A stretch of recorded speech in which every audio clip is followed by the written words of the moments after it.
I'm extremely honored to be your new bishop. This has such a wonderful reputation. Please know of my great excitement in coming to you soon, serve here. All of you are my heart and my prayers, and I ask that you transition.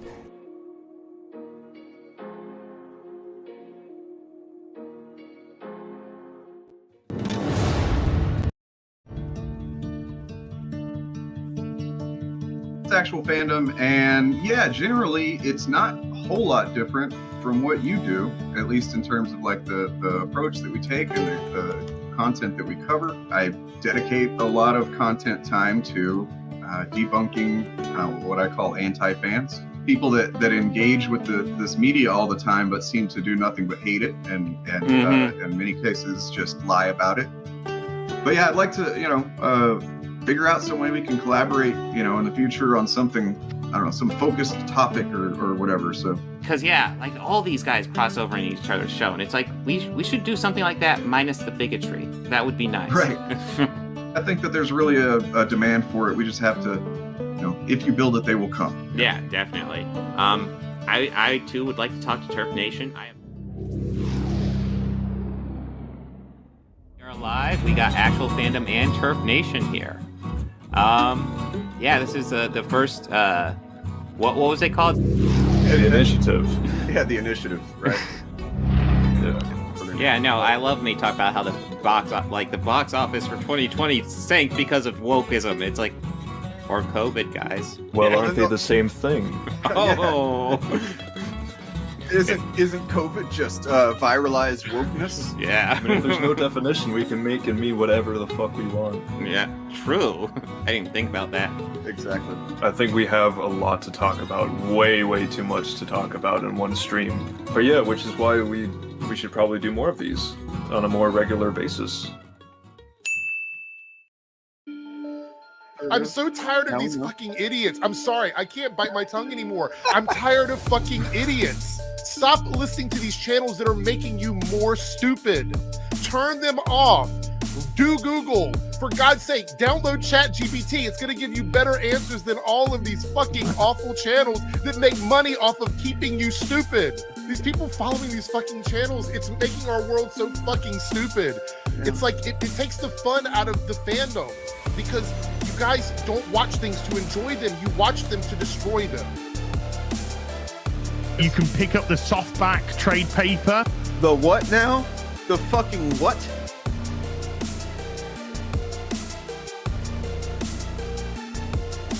You argue like Shades of Grey. It's like, no, there's only pure evil. And it's like, I don't even remotely understand how to tackle that argument because it's so detached from reality and how people think and operate.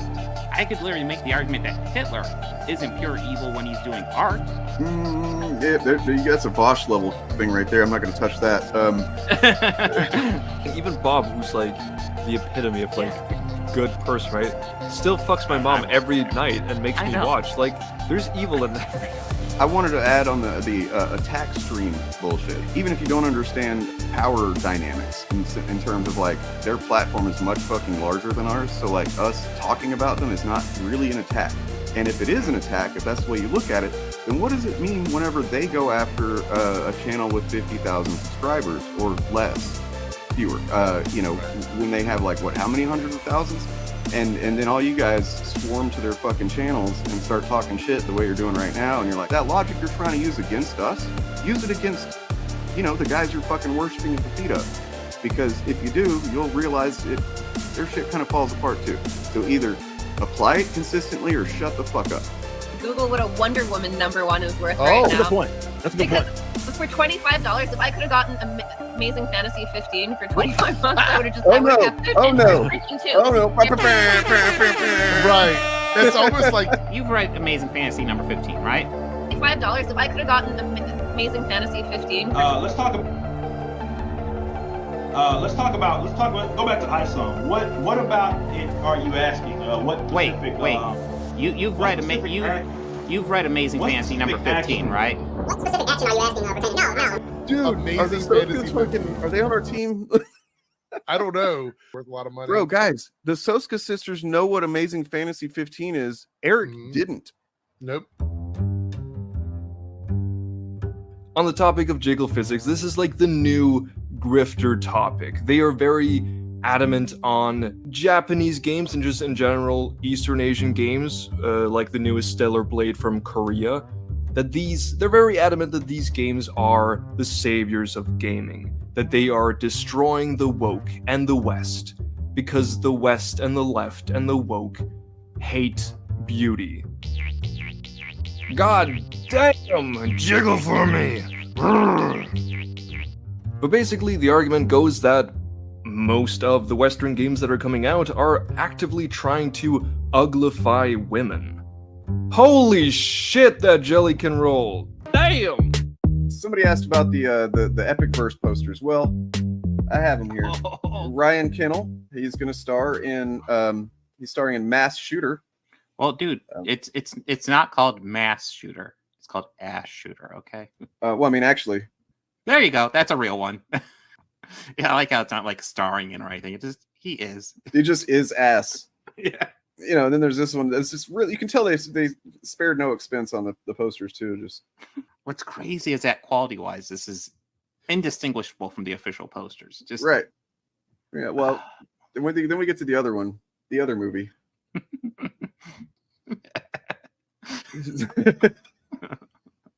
What a great tagline, man. That guy in a little coat.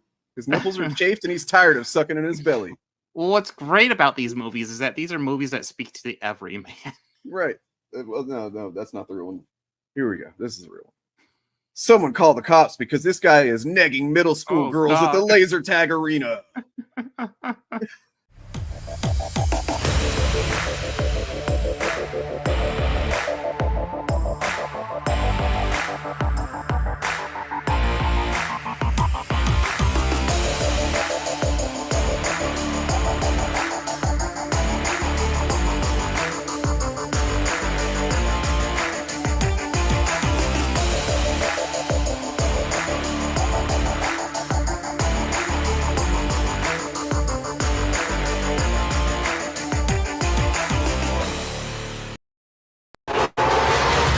We're really not affiliated. As far as I'm concerned, I just want to make that. I just want to make that. I also want to just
The thing where you like, right, you do that, you sprinkle it on top. It adds a little like spice actually. Yeah. It comes, you guys should try it.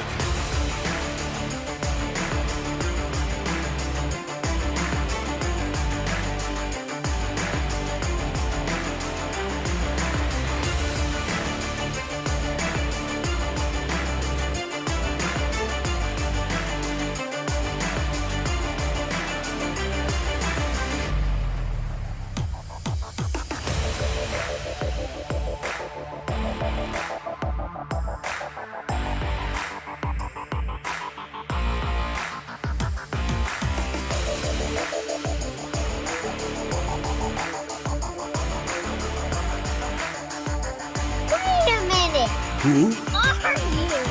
Is it me? Is it you? Who knows?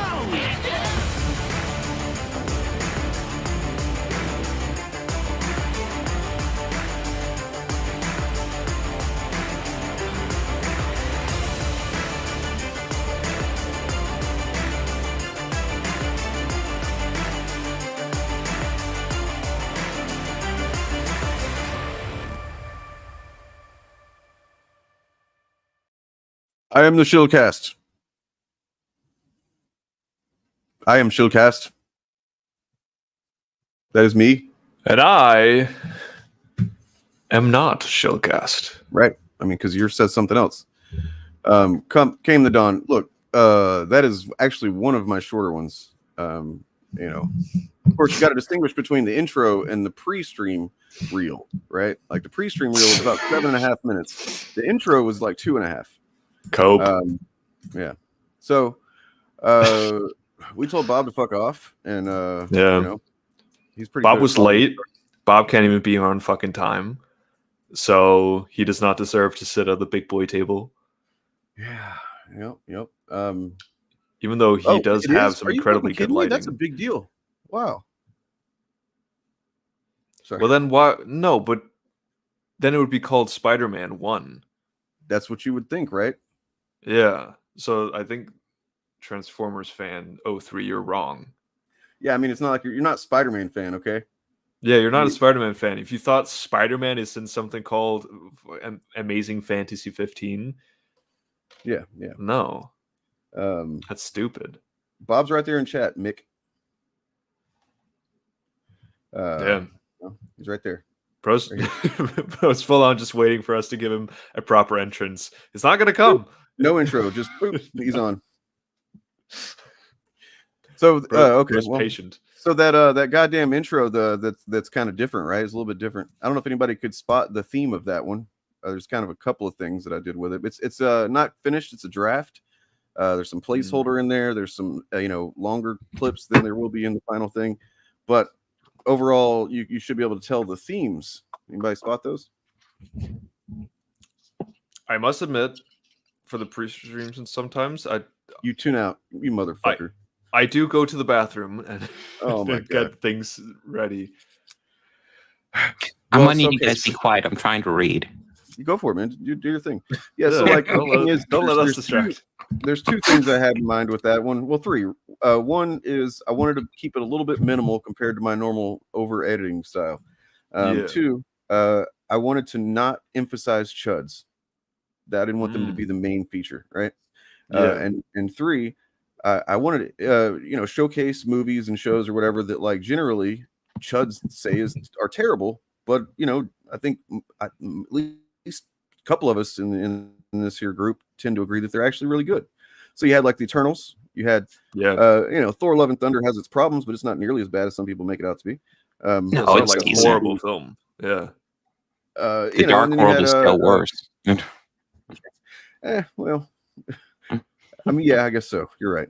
And then, there's an argument to be made that Dark World didn't give us Christian Bale as Gore and then not show him actually murdering a bunch of gods. There's an argument that freaking Dark World completely wasted Christopher Eccleston as a villain. Yeah, they kind of did. And I'm sure Christopher Eccleston would make that argument himself. Yeah, it's just like, probably. What the fuck am I even doing here? Why do you even cast me? We're just gonna fucking cake your face with a bunch of crap, and then you can just say some generic stuff, and then go back to your trailer. Okay. Do you want me putting emotion into it? Emote at all? Nope. No, don't you fucking dare! Don't you try to act this. Get out of here with that shit. What are you reading, Bob? What's going on? What do you got? Oh, well, I just got from the comic book store. I got Werewolf by Night one shot. Nice. Suicide Squad Dream Team #1, and then Absolute Power #1. Oh, I got Absolute Power too. I mean, 1, 2. Yeah, I didn't even know about it, and then the comic book guy was like, "Hey, there's a big DC event." I was like, "Oh." Yeah, and apparently I saw some chuds trying to. I was like, "Oh shit." I mean, it follows up on what's been going on in DC with Amanda Waller, like rounding up the soups and stuff like that. And so this is, I think, supposed to, once this is over with, it's supposed to begin the whole Absolute DC line, which is going to be like basically their ultimate line of comics, where you're going to have new versions of the characters and whatnot, new takes. Well, DC's never done a reboot before, so that'll be interesting. Never once, no. Yeah. Oh, yes. Anyway. The joke is they do it regularly. Hey, man, it's a free show, goddammit. What do you expect? Bro's acting like we're forcing him to be here. Oh, he's doing Christopher Eccleston. That's what he's doing. My bad. Oh, I thought you stopped watching Doctor Who. Oh yeah, to be on this fucking show. It's streaming, dude. Just pick it up later. It's fun. It'll still be there. Yeah, damn. Rose clingy. You guys seen the trailer for Kite Man? No. No, good. there's a Kite Man. Oh yeah, did you guys watch the Harley show at all? Oh yeah. Oh, I still need to catch up with the latest season, but yeah, it's awesome. Literally just more of that, but focused on Kite Man. Okay, that's awesome. Nice. I love it. You guys see the trailer for that Batman cartoon? It looks like it's the X-Men 97ization of Batman, the animated series. Caped Crusader. Yeah. Ooh, it's on the podcast agenda now. that sounds fun. Yep. Yeah. I did not see that. If it's even close as good as X-Men 97, then it'll be great. It looks really fucking rad. I mean, I have the trailer, but I feel like we have to be really careful watching it to not get the stream taken down. Yeah, Warner Bros are horrible. Yeah, they're terrible. Yeah. I'd say don't even try it. Okay, fair enough. When I was like reviewing movies or like making more video essays about movies and stuff, I'd often just get an idea of like, I want to talk about this movie, this series, and then I wouldn't do it once I realized it was Warner Bros. Because there's no fucking point. What do you mean? That video will never see the light of day. It's Bruce Timm.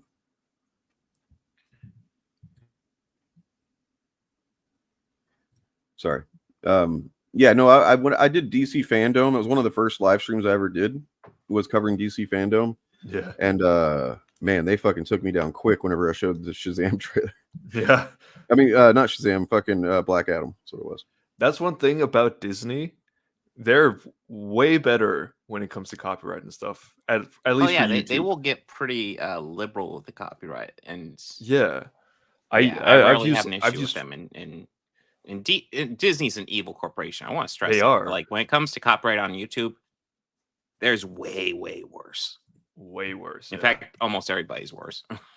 Yeah, I've used full-on scenes from Star Wars movies, and they're like, yeah, go ahead. I mean, I feel like that's part of the reason why they get targeted so much, because you can kind of use their content a bit more freely than a lot of other stuff. So yeah, they're easier to grift on. If you're trying to be angry about Warner Bros. All the time, you not have much to make content on. You got to edit a lot harder. You can do it. So guys, I used to do it all the time.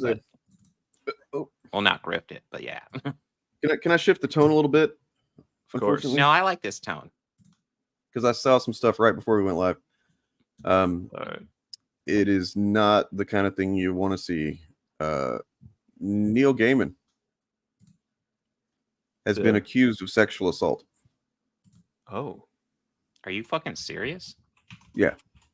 Really? Holy shit. By two women who at different times in the past he was in consensual relationships with. So whatever, the things that happened, I guess, were whenever they were in a relationship, but still doesn't mean anything. You can still definitely sexually assault someone. Yes. Yeah. I mean, I guess we'll just kind of follow up on that. There's only, I think, this one article or one outlet reporting on it, and I've never even heard of them. Yeah. No, it's not fake or anything. It's a real thing. It's just, accused of sexual assault by two women with whom he was in consensual relationships, and is the subject of a police complaint in New Zealand. He strongly denies any allegations of non-consensual sex with women, adds New Zealand police did not take up his offer of assistance over one woman's complaint in 2022, which he says reflects its lack of substance. However, New Zealand police said it made a number of attempts to speak to key people as part of this investigation, and those efforts remain ongoing, adding that there are a number of factors to take into consideration with the case, including location of all the parties. Allegations span 2 decades concerning young women who came into contact with him. 63-year-old, wow. Best-selling author of Sandman, Good Omens, American Gods.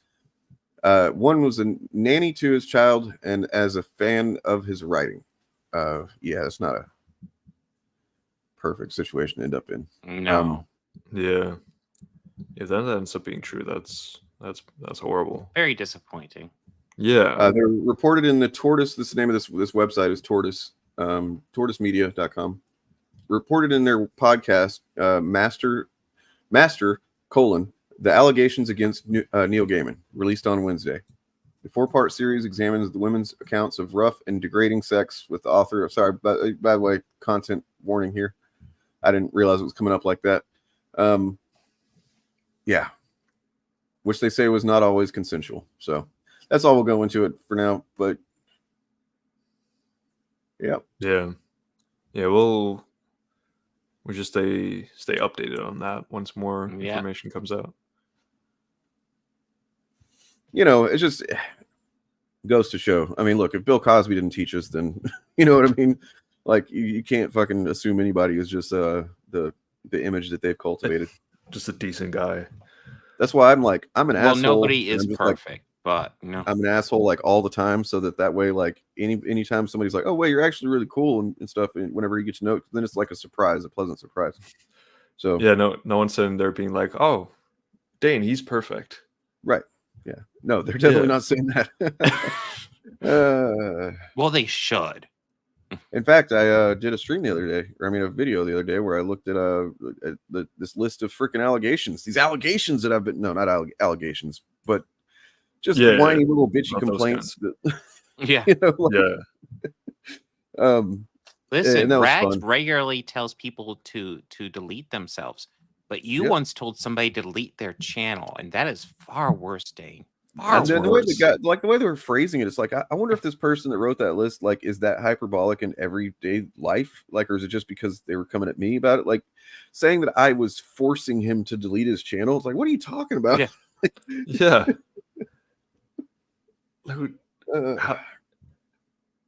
Well, yeah, I mean, obviously, man, nobody's trying to fucking put him in jail here or anything. It's just reporting on the on what's been reported so far.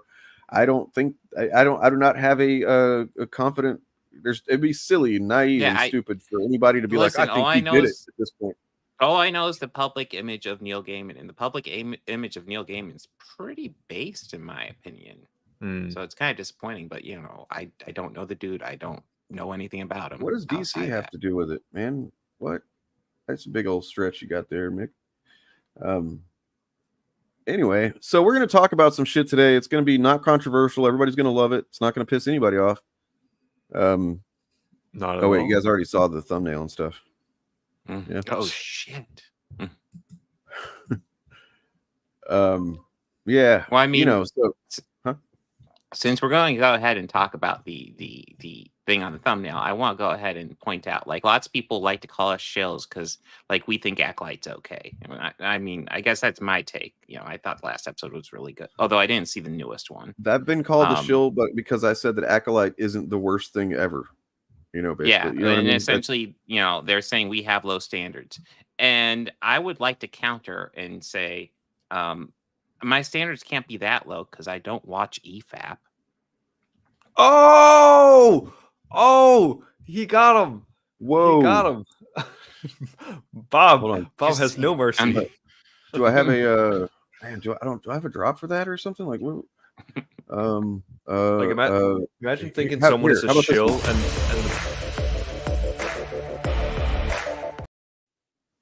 there you go. Like, imagine someone thinking that someone else is a shill, and the most that they're able to shill with is saying, "Yeah, I don't think this is that bad." Yeah. Like, if I'd hired us to be shills, like if I was Disney and I'd hired us, we'd be terrible. Yeah. What the fuck are you guys doing? What is this? Saying every time, it's like, you know what? I don't like all of Star Wars. You know, it's like, or you know what? Yeah, it's not my favorite show ever. Or we'd be like, no, I really like it, but you might not like it. You know what I mean? Like, yeah. You're like, what are you doing? You were looking at your takes on episode 3, and you those weren't great takes. What's up with that? Yeah, I'm giving you $35,000 every minute. What are you on about?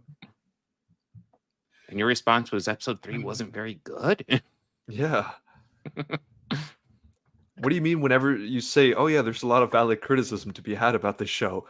Dude, yeah. What do you mean by that? What the fuck are you talking about, man? Go this far. It's like a personal relationships that he had, man. Like, what are you even fucking saying? You're like acting like it's Weinstein or something. There's nothing in that information that would. Sorry, I just. He's doing it again. God damn it. Okay, the Neil Gaiman stuff. We don't know how it's going to go. We just have to see how it plays out. Yes. Oh, you like it more than us? That's cool. That's cool. I mean, you don't know how much I like it. I might love it. and just be downplaying it a little bit. You know what I'm saying?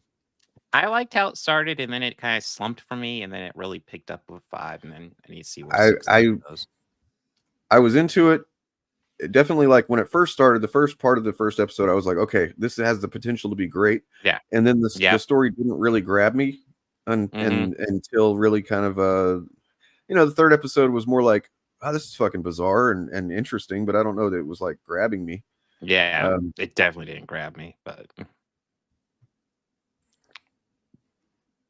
I will say, as per standard with the Acolyte, the Chud takes were just wrong again. It feels weird to always defend them, but like their takes are always so fucking bad. They put us in that position, man, where it's like everything is so fucking hyperbolic and deranged from reality that like you're like, actually, this is not accurate, and they're like, oh, you fucking shit. Yeah. It's like, god damn it, dude.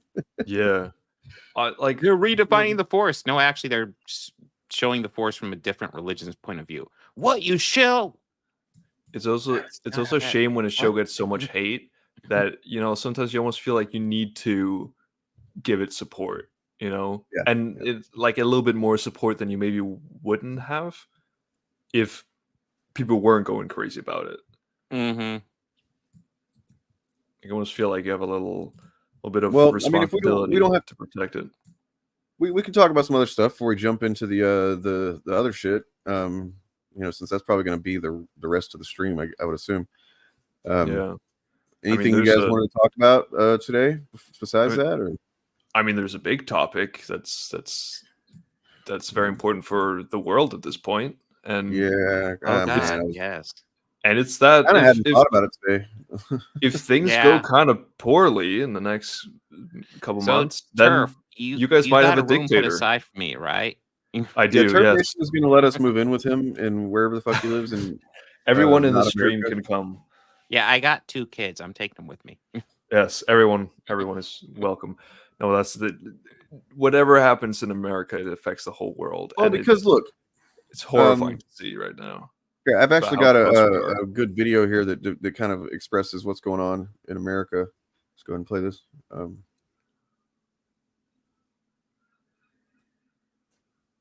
So I didn't know it was going that well. This is putting it mildly. Yeah. If I could speed that up, then and make it, and you know what? I'll screams. No, hold on. Pretty much, the president has been given unimaginable power, and currently we have a president who's not going to abuse it. Thank God. But if he doesn't win in November, the next guy definitely will. Never mind. I'm not gonna say for sure. We don't want the guy who attempted an insurrection. Guys, I'm going to say this. I'm going to say this, and like, if you want to quibble with me about this, then you can just fuck off and keep it to yourself, because like, I just don't think you have an accurate gauge of what's going on if you do. But like, all the fucking not ideal stuff about Biden, of which there is plenty. Oh yeah. If you are of voting age, you need to vote in the election. This you just have to. Like, it's not a fucking game. This is for all the fucking marbles. It already was that prior to this fucking SCOTUS ruling, but now it's like even more so somehow. If you don't know about Project 2025, watch the FAPcast on Sunday. We're going to be getting into that. You need to know about that shit, or at least watch John Oliver's I think his most recent episode. He got into it. Project 2025 being the plan that will be implemented upon the next Republican entering the executive branch. Whether it's if Trump doesn't win this time, then the next time they're going to try it. Then it's going to be something we're going to be fucking dealing with the rest of our goddamn lives, because Republicans are people. They're barely people, and just we need to get a new Supreme Court. And Biden's old, or he fucking he's doing a genocide personally. He's personally fucking murdering Palestinians or whatever the hell. Because I've seen people basically saying that kind of shit. It's like, it doesn't matter, man. It doesn't matter, because for one, Trump is not going to be better for Palestine. No, Trump's actually going to be significantly worse. All the point that out. All the bad things about Biden, Trump is going to do the same thing and much worse. But worse, yes. Yeah, but worse and more worse. More things that are bad. Okay, well, Marcus Collins is doing the exact thing I said, man. You're kind of just a fucking idiot, dude. You're low information. Fucking don't vote, please. Just don't. Period. If that's the way you're like that. If I'm sitting here telling you that literally democracy is on the fucking line, and you're just like, oh, I don't like them both, then you're a fucking idiot, dude. I'm sorry. I don't care. I'll tell everybody that till November. I mean, honestly, like, I don't like either of them either, but like, there's a clear vote. Trump cannot be elected. That is not an option. Yeah. I actually have a pretty good little short about That's this. the thing. Anyone who doesn't want to vote, or anyone who does the whole, I hate both of them, so I'm just gonna abstain from it. If the country then goes to shit after Trump wins, that's on them. That's on you people. Yep. I mean, if that's the it's also on the Democratic Party because they're horrible. You were privileged in a way. You're either very privileged and no consequences are likely to affect you, or you're not privileged and this could affect you dramatically, and you just don't even realize it because you're not engaged with what's going on. Yeah, that's the thing. But anyway, what is What is Trump's position on Palestine? His position is that he is full on, in Netanyahu's asshole. Okay. I mean, yeah, his position is that we aren't giving them enough weapons. Right. We need to do the genocide faster is basically what his position is. And then also his position is that we aren't giving Ukraine enough weapons. So we should just let Putin roll over Ukraine and let fucking Netanyahu just kill more Palestinians. Trump he literally wants to fucking, buddy up to all of the strongman, authoritarians and just, it's not ideal, man. But you're definitely, anybody that tries to act like they're morally superior because they don't want to vote for Biden because of, Gaza stuff. It's like, well, you're not, you're just kind of, Anyway, man. Yeah. I didn't want to start the stream with this. Thanks, Turf. Well, Thanks. It's probably good to get out of the way because everyone should vote, and I'm no longer of the opinion of I just want you to vote. I don't care who you vote for. Vote for Biden. Yeah, and this is I know he also sucks. really Vote for him. Suck it up. This is a topic we should not be trying to get away from or hide from because this shit is serious and it's gonna lead to absolutely horrible consequences if the Republicans win. Some of the stuff in Project 25 is stuff like literally it says, basically they're going to get rid of woke shit. Yeah. You know what I mean? And so essentially what they're saying is they're going to fucking do whatever they want with the First Amendment. So like if you want to be able to enjoy live streams where people say what they think and feel, without having to worry about government reprisal, actual censorship, not the shit that chuds are always complaining about where they had to face terms of service of a platform. I'm talking about actual fucking censorship in the traditional sense. If you want to be able to have live streams like this one and just like not think about the outside world or whatever, you have to care about this. You know what I mean? Just you all in, man, all fucking in. Where's this? If the Supreme Court can give full immunity to a president, how much do you think they can do? It's fucking scary.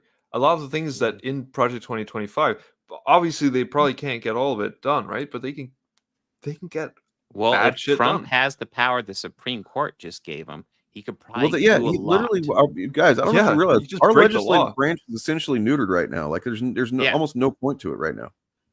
And then Project 2025 will just like completely finalize that. It allows the president to have vast executive powers that allow him to, and then as well as it stocks the staffs the entire government with stooges instead of appointees and then also just people who are hired because they're good at the job that they're applying for. They're going to be politically motivated hires. You can literally go to Project 2025's website and fill out an application and talk about why you want to fucking suck Trump's asshole, and they'll consider hiring you. And sorry to be so graphic about it, but I mean, it's important to show the seriousness of this. Yeah. And to anyone thinking, oh yeah, this is where we speak about fandoms, we talk about nerdy things. No, at one point the politics are important to talk about, and they're connected. As we always know, the whole calling everything woke is connected to the Republicans wanting to destroy democracy. It just is. Absolutely, Marcus. I mean, first take not so good, second take right there, man, right there with you. This is why it does matter. This is why it doesn't matter how you feel about Biden as a guy, right? Like look, check this out. understand and appreciate that people are vehemently unhappy with Israel, with Gaza, with inflation. I am by no means here trying to claim that Joe Biden is perfect, because he's not. But here's the thing. They're never going to be perfect. I've never seen a politician in my entire life whose views align with mine on every issue. And that's okay. That's how it is. That's how it goes. I'm not marrying the president. I don't pray to the president. Joe Biden is not my deity. No politician is. They are vehicles to get me and us closer to the future we want. You've heard the saying, voting isn't marriage, it's public transport. You're not waiting for the one, you're getting the bus. And if there isn't one to your destination, you don't not travel, you take the one getting you closest to where you want to be.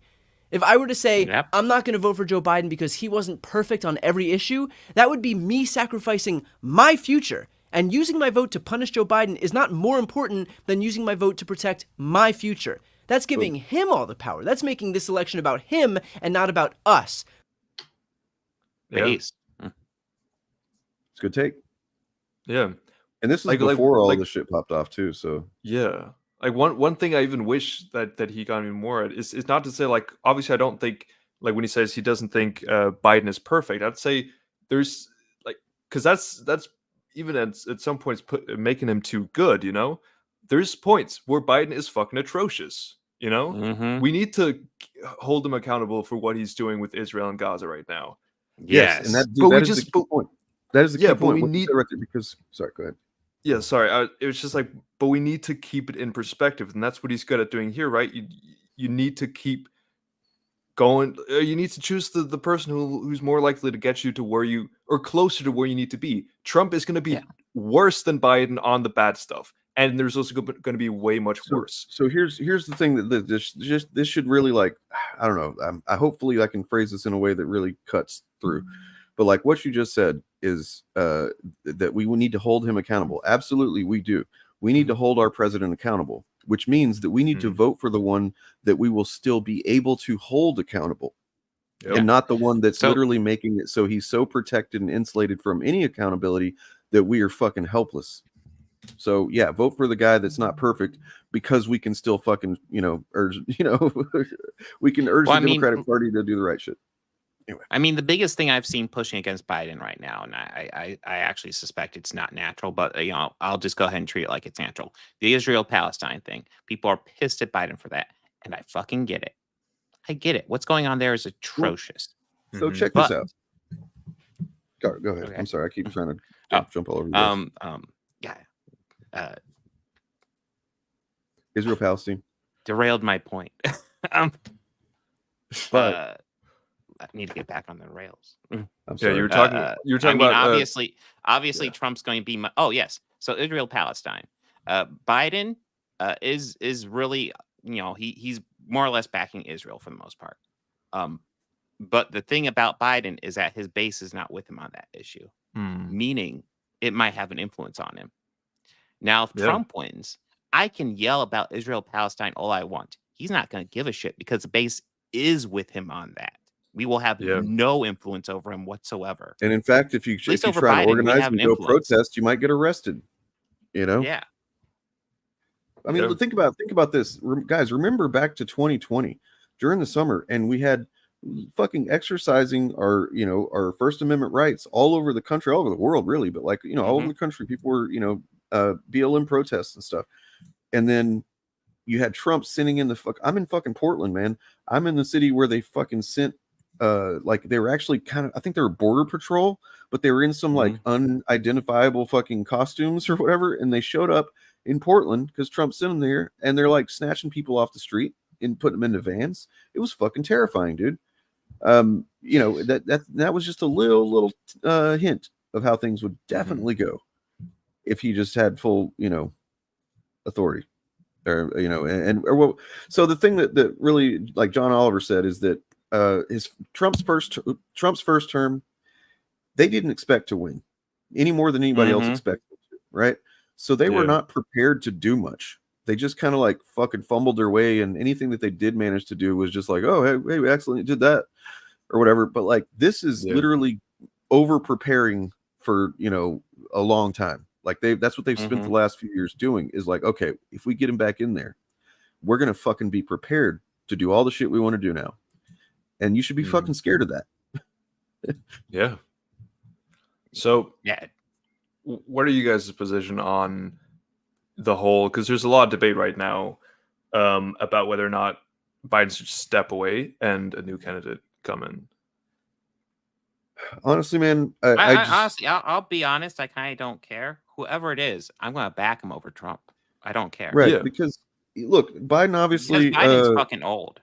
Biden's fucking old, but so is Trump. People are it's weird how people just ignore Trump's brain short circuits that go on a regular basis. Well, no, he's constantly doing rallies where he's just like fucking up words and like getting lost in his speech and stuff, and it's like not any better than Biden, dude. No, that's the crazy thing. Like Trump does that shit, but his base loves it. That's the thing. Like you literally take that debate performance and swap them around and have Biden just lying and act like an old man. This kind of motherfucker right here that wants to suppress speech. He's here. He can't even fucking handle the fact that we're just saying, you know, the opposite of what he thinks. He's got to fucking throw a fit and delete this whole cringe channel because I'm so fucking sensitive. I can't even listen to somebody say a different opinion. That's the fucking oversensitive, fucking tiny dick, emotionally undeveloped pieces of shit that, you know, will be in control of the country if we don't fucking vote. So, yeah. All right. So, again, I don't remember what my point was. God damn it. All right. So, my thing about Biden stepping away is that I don't think that he's got good people around him. You know what I mean? Like the president is really not just the president around him. Yeah. Regardless, whichever president it is, it's never just the one guy. There's like he's really defined by his advisors and the people around him and stuff. And I think generally he's a puppet. The DNC, well, yeah, kind of. But I mean, the DNC generally is probably putting good people around him and shit. So you know, like that's the thing. A debate. Like the one we saw, it has nothing to do with who's right, who's saying the right things. We know that it's about like posturing. You know, it's about how they look, and to the people who care about how they look or how Biden looks, it was bad, right? Because he couldn't really put two sentences together. The people who support Trump don't care what he sounds like, or if he's saying the right things, if he's speaking the truth, if he's just blabbering. They don't care. If we go based on just purely who actually said the most, you know, and like who lied the most, like I'd take the win to Biden. It's just he could not give it in a way that was satisfying. Everyone saw that he just wasn't there. Yeah, so that's the thing about the debate. You literally flip their performances.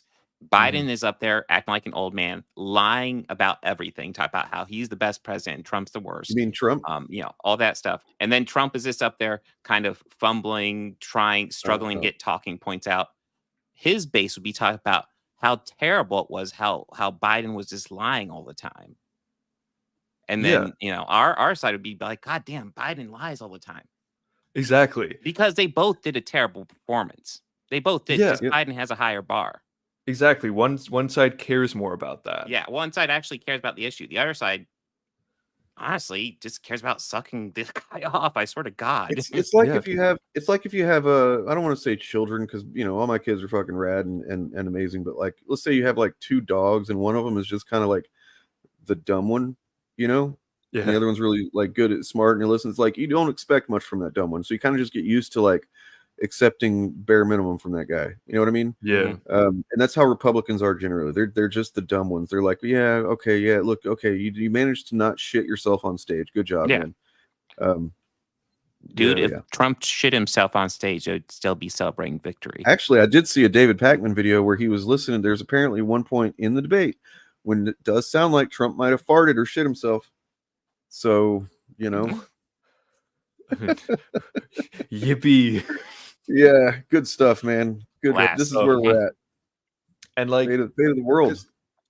The thing that just boggles my mind is that the race as it seems right now is like there's a lot of different polls, right? But it's basically a 50-50 at this point, right? Between a convicted felon and an old man. Like those are their problems at the moment, you know? Taking aside like what they believe in and their policies and stuff. This is what people are talking about, right? It's like, no. Biden is bad. He couldn't put a sentence together. His problem is just being really fucking old. Trump's is that he's a criminal. Yes. But people are just saying like, well, that's the same thing. He is a con man. He is a rapist. He is disgusting. And I stand by all presidents have committed some fucking bad shit, you know? But Trump is convicted. He went to trial and they found him guilty. Yep. By the way, now he has the power to just do whatever the fuck he wants. So you guys, I don't know if you saw who Tim Pool had on as a guest a couple days ago. God damn it. No, I did not. But Richard Spencer. Oh. Huh. Yeah, isn't it weird that like just as he's not things political, are starting guys. to kinda... He's just a centrist. Well, I mean, but no, I mean, yeah, but obviously he's not. Obviously, he's to anybody that's paid attention, he's been fucking normalizing right wing shit as much as he could get away with for years now. And then like now that things are starting to look like they're veering pretty hard right, suddenly, just coincidentally, he has the Nazi on his fucking show. Yeah. Piece of shit. Who's mentioned in Epstein's unsealed records? I mean, there's lots of people mentioned in Epstein's records. Are you gonna do that? You're gonna do one of these? You do one of these fucking things? Yeah. Look, man. These things are not mutually exclusive. They're actually two different functions, like two different descriptions of different things. But the country is both. I wouldn't expect you to be able to hold two fucking thoughts in your head at once, but there you go. I mean, when you come in and you start arguing, well, this country isn't democracy, then you're missing the point. Like, number one, this country isn't a perfect democracy, not remotely close. But I want more democracy. I want to fight for more democracy. I want to make it as fair and as even as possible. Like, how insane are you to want anything else? Like, what better political system are you thinking of? Because I have a feeling you're thinking of like a fucking dictatorship, and fuck that. No. Yeah. The thing is to even insinuate that the U.S. is still not a democracy, right? Mm-hmm. Like as we say, there's levels to democracy, but it is the elections are still democratic, even though, as you say, they could be better. What the Republicans want to do is strip this away. Yes. Trust me, it can get way less democratic than this. Yep. Way less. Indeed. It's just in general, like, to just remember to fucking vote, choose the better option because it'll save America. In fact, I'll make it. Remember to vote for Biden. Exactly. If you want to vote for Trump, stay home. I have no problem. Stay home. Not coming along. This man right here? My uncle was one of the top people at MIT. But I'm smarter than him. I'm smarter than anybody. I understand nuclear. Proclaims genius-level thought. WWE mastermind Vince McMahon.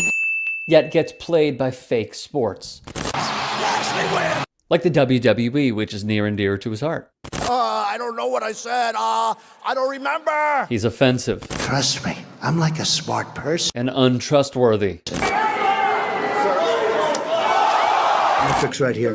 That's my metrics. That's all I can do. I can handle a bad story better than anybody.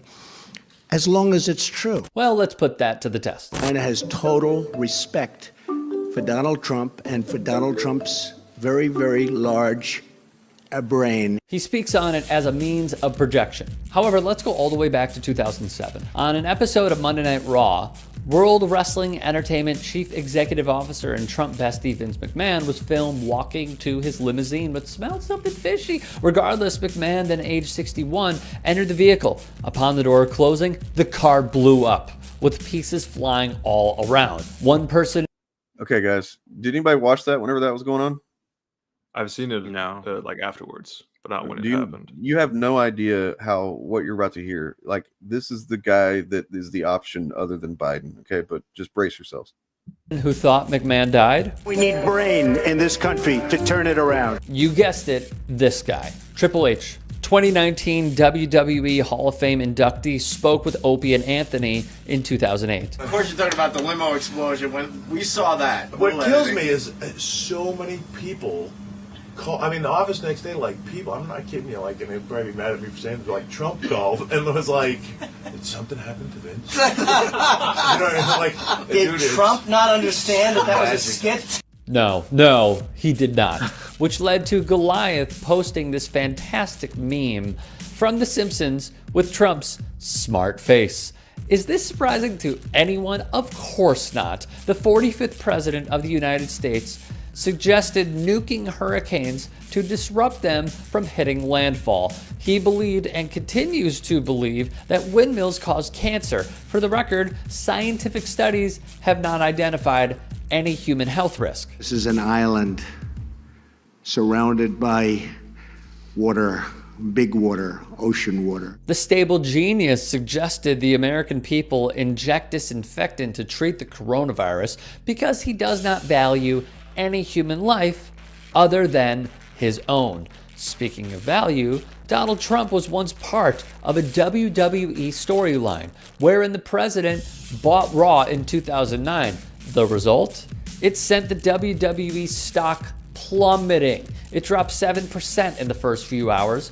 The stock drop stunned the WWE to the point of issuing a second press release stating the first release and the sale were all part of a storyline. The following week, Trump would sell the Monday Night Raw show back to Vince McMahon, and the entire storyline was dropped.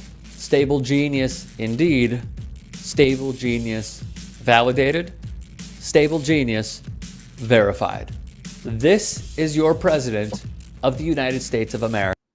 So, and also, you know, he's good buddies with Vince McMahon. So wait, was Vince okay? Yeah, I don't know. We're still waiting to find out what happened. Did he get blown up? I don't know. I'm really hoping he did get blown up. Yeah, someone tells me he's a piece of shit. Yeah. Like, please, for the love of God, people who can vote in America, vote for Biden or whoever. If he well, gets that's the thing. Like, you know, people just- want to argue, yeah. oh, Trump isn't a fascist. No shit. Trump is an opportunist and an idiot. Yeah, who bro, will he make loves room attention. for fascists. There was that one guy in Twitter the other day that I ended up encountering in your replies, Bob, that was like, trying to get me to, you know, be like, yeah, Trump's a fascist. And I'm like, no, man, I'm not going to say that because he's not. What Trump is a modern thing that hasn't really existed before. And there's elements of fascism, but there's also just like, he doesn't have any real ideology. He's just a hyper-capitalist fucking He's egoist. a con man. He's an idiot. But also, as we said before, if narcissist, if a president would be perfectly fine if his party turned like fucking America into a fascist country, he's pretty fascistic too. Yeah, I mean, there's definitely elements of it. For sure. Like if I he's think fine with it, you know. It really, sadly, like whoever gave him the compliments that in money that he wants would be the ones that would, you know, kind of sway what direction things go. You know, he doesn't have any real fucking he doesn't have an ideology, I don't believe. Anyway, it doesn't matter. Not Fuck really. him. Hey, thanks, Gamer Ghoul. You're a good one. You're one of the good ones. Not like Turf Nation, who also doesn't live in the US, but he's not a good one. I would vote for Trump. Would you? After all of this. Yeah. Well, I got one thing to say to you, buddy. Take that ridiculous thing. Wrong thing. Shit. You're just toxic. Shut up. You're just. Oh, that I love that clip. But yeah. All right. So that was enough of that for now. I'm guessing. Yep. Unless that was anyone has any more. And that was a good show, guys. You guys had a good one. Yeah. And make sure to like and subscribe. Yeah. Honestly, seriously, do like and subscribe because we should probably be saying that more during streams because numbers are always better when I say that. What do you guys think of that that little look back of thing that I played at the beginning? You know? Look back at the initiative. Can you believe it's been fucking, what is it, 18, 19 something months or something? It's been a while. Yeah. It's been a while. I've Empires had relationships have not risen like and with women crumbled not in last that really time. that long. Yes. You know, it's pretty cool. Pretty cool. Yeah. Yeah, I've ended 3 relationships in the time the initiative's been around. Damn. Bro's a player. Bob, you fucking well. Okay, maybe I only ended catting one around of them, over here. but So have you guys seen any good videos lately? I actually saw one by what was it, Fake Fandom the other day? Yeah. It was pretty good. yeah, it was all right. Sounds good. Although Sounds I didn't cool. like when he told the dude to delete his channel. You know what I should have done? I When he should have forced gotten him to do it. I should have prepared a little video package to say goodbye to Az from Friday Night Tights. And, Oh, you know, true. I really should have. Like, I feel Yeah. bad now. Bro's just not going to be there. He's just not, because apparently, from what I understand, he's not able to get any kind of sponsorships, which he apparently really needs. And I'm Which is a guessing big that shock. he can't get sponsorships because of the people he's associating with, I suppose. I don't know. I'd assume so. It would make sense. I mean, you notice you don't ever hear fucking Nerdrotic being like, League of Legends or Raid Shadow Legends or whatever. Yeah, they're same with selling their Critical coffee Drinker, and stuff because nobody will fucking work with them. Yeah. I mean, But that's the thing. They're big enough that like him and Critical Drinker and stuff, they make enough. They make enough just based on their videos. They don't need the sponsorships But I mean, necessarily. you see other channels that are as big or bigger than them that will do those partnerships. I mean, they'd love to do it, Right.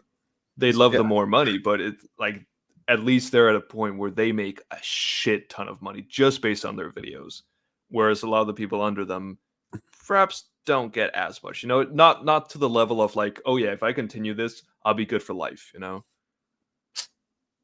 Yep. Because that's the kind of money you get with drinker levels of views. But yeah. I mean, I have to wonder who on Friday Night Tights, without Az, who will get offended at drop-down menus? I mean, that's a big thing to be missing. Nerdrudic is just a bougie poser. Hell yeah. What's up, Into B 1986? Haven't seen you in a while. I don't feel like. Maybe I have. Yeah, oh yeah. So it's fucking, these guys. Okay, so the original thing that we talked about doing was just we're just gonna watch this EFAP video highlight that's like an hour and something long where they watched a Red Letter Media video, right? But then I realized that like, wait, this is kind of something we've been talking about for pretty much since the beginning of the initiative. That we did have like a somewhat of a project starting to be in the works at one point, where we were going to literally compare these two, because there are people who will seem to think that they're very similar, and I just think that's fucking. I don't know. What do you guys think? Are they similar? I would say no. So, yeah. So I can see where a lot of the anti-fan grifters get inspiration from Red Letter Media, but the difference being, even though I frequently disagree with Red Letter Media, their criticisms frequently come from a pretty like reasonable and substantial place. Like, I understand what they're saying. They're not freaking out because woman in something or anything idiotic like that. I respect them. I don't respect the grifters. And so, and by the way, we might start getting some folks in chat now, as how it tends to be how it goes. I guess we'll just ignore them. I don't know. I guess in the beginning, yeah.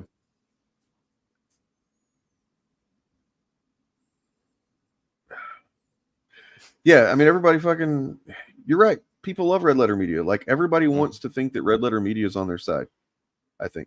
You know what I mean? Like, they just kind of have they've managed to walk a line of like not being to this or that for a long time. They're the OGs as far as like movie criticism on YouTube, and everything from Doug Walker to fucking EFAP is all it's all on the family tree that started with Red Letter Media.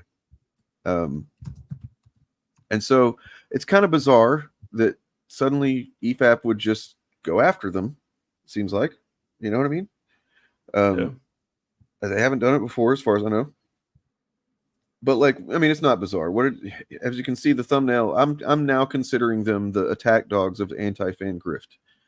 Whenever Pillar of Garbage made a video about Critical Drinker's fucking obvious, just objective lies about Glass Onion, who fucking ran to his defense?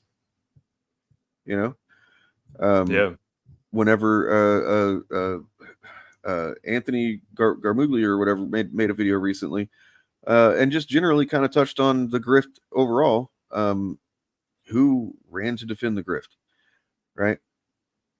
And then here we are again, where it's like Red Letter Media has said something. I'm not even sure exactly what all they said. I don't think that they went too in depth about it, but we can look at it and see. I don't think we need to watch the whole thing. I just kind of want to get an idea of the general thing, right? Just a little, yeah. I do know that taste. Just a little, the thing that's come out of this is apparently at some point the Red Letter Media guys make some kind of what could be very well be just kind of like a joke, if you can imagine those guys making jokes. What? Yeah. Where never they say something about Star Wars theory, or I guess I don't know if they're talking about it in particular, but talking about all this stuff with the Acolyte, and then yet there's people starving in Africa, and that is the thing that the EFAP fans have latched onto, because they always latch onto something, one little thing. Bob, like that time that you how dare you, Bob? By the way, you went through that video looking for Mueller. Oh, you just remind me. I need to do that more. How dare you? Just look for Mara-do bigotry in videos. Yeah, I think I should do that more often. Yeah, it needs to be. You just need to have a segment, like a show where you're like, Bob looks for Mueller to be a bigot in the video. Yeah. Will he find it? A regular segment. If I go to a neurotic stream that he's in, I probably will. Probably. We could just do it we can do it as a segment on this show. So like just every week we'll just be like, all right, Bob, go. And then like you'll just put on your headphones and start listening to the video, and we're like, anything yet? Anything? Is there anything yet, Bob? Hey, I got something. And also for your research, remember that if someone is simply just reacting or laughing at bigotry, then that's still bigotry, Yes. Well, I mean, there's something to be said to like if you're around that and then you don't say anything, okay, that's one thing. But then if you're around that and then go back and stream with those guys regularly, that says a lot. Yeah. Like, I guess the thing, even if you go onto a stream, right, and then, I don't know, Neurotic or Rag says something that's kind of bigoted, and then he's like, yeah. And then, he keeps doing streams with them. That's on him, man. All right, so here we go. This video is called Red Letter Media has lost the plot. Let me make sure I got it all right. Let's see.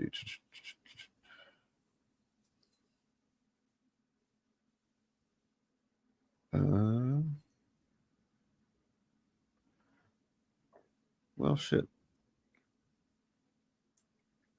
Yep, that's what it's called. All right, just making sure. So, have they lost the plot, you think? Or have they maybe just not stuck to what they think the narrative should be? I don't know. Mm-hmm. Well, YouTube, I think more likely they've just given honest takes. Yeah, YouTube titles tend to be very honest. So we must trust them on this one. Yeah. I mean, we've talked about it a bit before. This is like, so because it's easy, there's a lot of people that don't want to engage with media, or in some cases don't know how to think about things beyond a very superficial, like immediate, emotional knee-jerk reaction to things. And these guys tend to, like, in particular, I think EFAP, they're an idiot's idea of a smart person. Yeah. They say a lot of things, and yet they don't really say anything of substance. Their positions are all very flimsy. They contradict themselves constantly. I've always said, like, look, if you know the best way to write a movie and to make a perfect narrative or whatever, why don't you, I don't know, write a book about that? Why don't you give courses on this? You know what I mean? Like the best thing you can do with that ability is just to like nitpick movies. I don't know. Yeah. But anyway, All right, let's check. Well, the problem is when they tried to. I was go going to say when they try to get into film studies, the other film studies people who've actually done film studies look at them and go, "Are you fucking serious? No, get the fuck out of here." Oh, well, that's the other thing Going too, in by there the to say, way. oh yeah, this is bad writing. The algorithm, the YouTube algorithm, is the real reason why they have so many subscribers. To be honest, Yes. You know, you Outreach content. There's don't a article. underestimate astroturfing. True. I mean, we got no evidence of that, so you know, we don't know. But like, we know that it happens. No evidence. But it happens you know, all the time. there's an article or a study that was just done. It's not even the first one of its kind that shows that YouTube has a right-wing content bias, and it's like much more likely to, you know, recommend right-wing content even whenever somebody hasn't really watched any right-wing shit, because there's overlap in the weirdest ways that you wouldn't expect. Like, you know, if you watch some stuff about how to get healthy as a man, like physically healthy, then that's, you know, likely to suggest some kind of like, you know, Andrew Tate type of shit. You know what I mean? And that's how this stuff goes. But to the main event, we got some Red Letter Media opinions to check out. Oh God! Oh, have they been doing the thing again? Yes, they have. Fair warning: some of these will shock you, and I want to go into this saying everyone's always like, "Oh." So this originally in their original video started at 2.5 hours in. So. Oh, she disagreed with them again. It's like, yes, I also really like their channel. Okay, it's all right. Yeah. It'll be fine. I want to explore some of the things they talk about because I have opinions. It's been confirmed in the credits that it is Coyote Mundi. He's probably can live for hundreds of years. He's much older in the Phantom Menace, and then he gets killed. He's like a Spock. He gets killed in Revenge of the Sith and during the Order 66. And so they're like, Coyote Mundi's like, the Sith have been extinct for millennia, you know, in the Phantom Menace when Qui-Gon's like, I think it was a Sith Lord that attacked me in the desert. And, they've been extinct. Well, no, they haven't. They're talking about it in this room. They're not talking about a Sith Lord. They're talking about some kind of non-authorized Force user. And it might turn out. This didn't age well. Sorry, it didn't age well, but you didn't even need him to explicitly label himself as a Sith in Episode 5. No. You don't even Why are need we that. like? Why are we trying to like carry all this? You know, for that, like it's just clearly. Okay, yeah, no, this drives me nuts. Like, are they just gonna ignore the fact that when Coyote Mundi said that in the prequels, he was fucking wrong? Yeah, he was wrong quite a bit. Like there were Sith in the prequels. The whole point of that line was that the Jedi are disconnected. The point wasn't that there were no Sith. I also hate this argument that he's like making right now, being like the whole, come on, guys, it's the Acolyte. Like, why are we even, you know, pretending? The question isn't that, man. The question is, why are you being so fucking resistant to giving it any kind of like leeway to be, you know, like that's really the question. They're starting from the position of, oh, why are you being so willing to give this any credit to this show? And it's like, that's what are you talking about, man? Why are you being not willing? Are you a fan or not? Well, I mean, it's not even giving credit to the show. Like the Coyote Mundi's line is disproven in the prequels. It has nothing even to do with the Acolyte. Like the Sith exist. And it's so weird for him to sit here and be like, oh yeah, you two people who talk about movies and TV shows for a living, why are you even giving this the time of day? Just say it's garbage and horrible and it's ruining Disney, because that's what it is, right? Just move on. What the fuck? It's so entitled. Yep.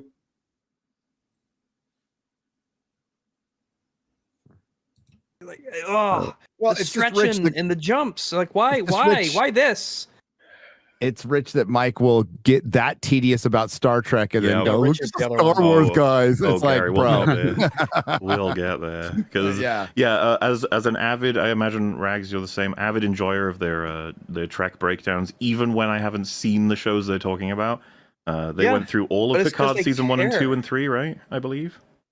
Yep. Season 1 and 2. So that's interesting. So even these guys won't actually engage with media lots of times. They'll just watch the reviews like they pretty much teach their fans to. That's interesting. Yeah. No wonder they're so fucking dumb. I oftentimes stay away from content discussing a new show that's coming out if I haven't watched it. Oh, especially if I'm going to discuss it on the podcast, I avoid reviews avidly. I don't even like looking at Rotten Tomatoes. Yeah. Yeah. Yeah. But I guess point, everyone's really. different. Yeah. Did they do 3? I thought they did 3 as well. Yeah. Did they do 3? Yeah, they did. Okay. Yeah, they liked it. Mm-hmm. Keep that in mind. Out to be not a Sith. Who I don't know, but That, like, keep that in mind, as if some like, oh yeah, they liked season 3. Keep that in mind. Yeah, they're gonna. That's foreshadowing to how they're gonna like the Acolyte. It's just sure. It's weird. But then there's controversy over his birth year, and Wikipedia, the Star Wars Internet database, changed his birth year in the canon to reflect the show, and then people are like, well, his birth year was established in the books, not the Phantom Menace, and the books are not technically canon. Right. I was like, oh. I mean, there's people starving around the world.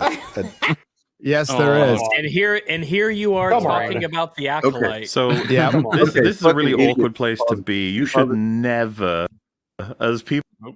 Because I have a window open, I'm looking for something, so I couldn't pause it. But like, the fact that these fucking dipshits, like literally fucking Rich laughed.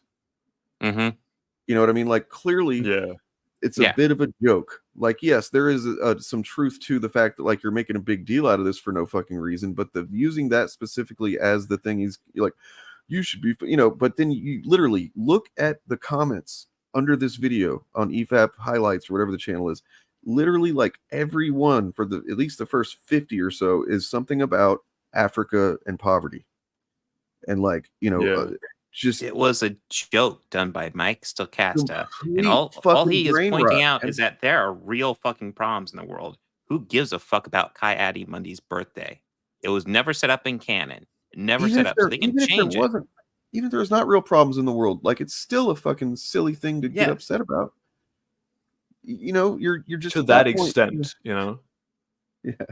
Like that's the problem with it. It's not that you can't make a video being like, oh, so Acolyte came out and it's kind of going a little bit against canon, but okay, oh well, but let's look at it, let's videos like that, but it's using this kind of look how shit and garbage Acolyte is. They ruined the lore. They don't care about the fans, and if you like this show, then you're just a Disney show.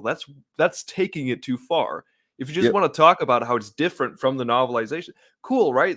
There's a lot of topics within the Star Wars fandom. But like the joke that they're making is that like you're making it such a fucking big deal, and you're being gatekeepy. You're excluding other fans through this stuff. You're just not being. You're taking it way too seriously, basically. Mm-hmm.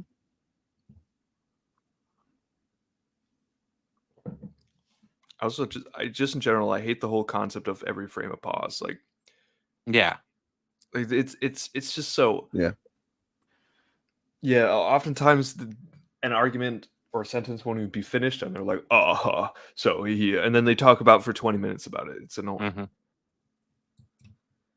Yeah, and then spend what they'll all do their is like, time ripping apart B movies. But long man good. Okay, so this is the part that pissed me off too, and I hadn't even seen it, but I knew that they basically said this.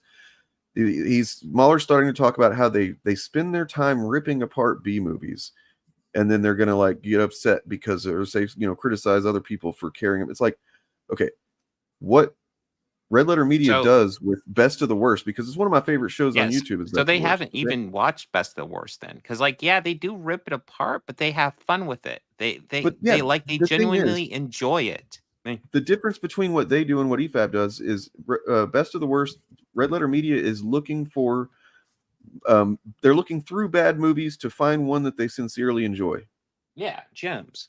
Whereas like it's almost the inverse what EFAP does, where they're just watching everything and trying to find the most cynical fucking harebrained half-ass half-thought take to give about it to reduce it down to something that they can shit on. Yeah, I was like what Bob said about like they enjoy it. These people don't Like they aren't enjoying this content. It's not like they're. I mean, let's have fun with Acolyte. I don't like, but it's pure hatred. even when I disagree with Red Letter Media, I never watch their channel and think, oh, these guys don't appreciate movies or media. Because I get the genuine sense that they absolutely do. And I feel like Best the Worst really exemplifies that. Because like they're just really looking at absolute shit, just looking for gems. And there's something to be said for that. Because they're not doing it looking for shit. They're doing it looking for gems. Well, I need to already take a pause, like a break from this video, and watch another video that's from our new hero, really, the hero of YouTube, Hippoclipped. Oh, we've looked at this one already, I think, maybe we didn't watch it on this. Maybe I watched it on FAPcast, but like, yeah, just a quick, kind of little cut that channel put together that addresses the canon being broken thing. Yeah, that's great.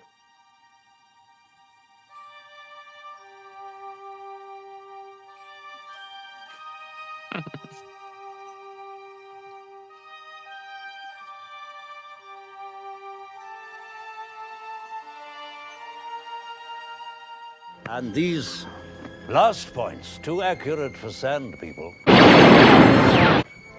Only Imperial stormtroopers are so precise.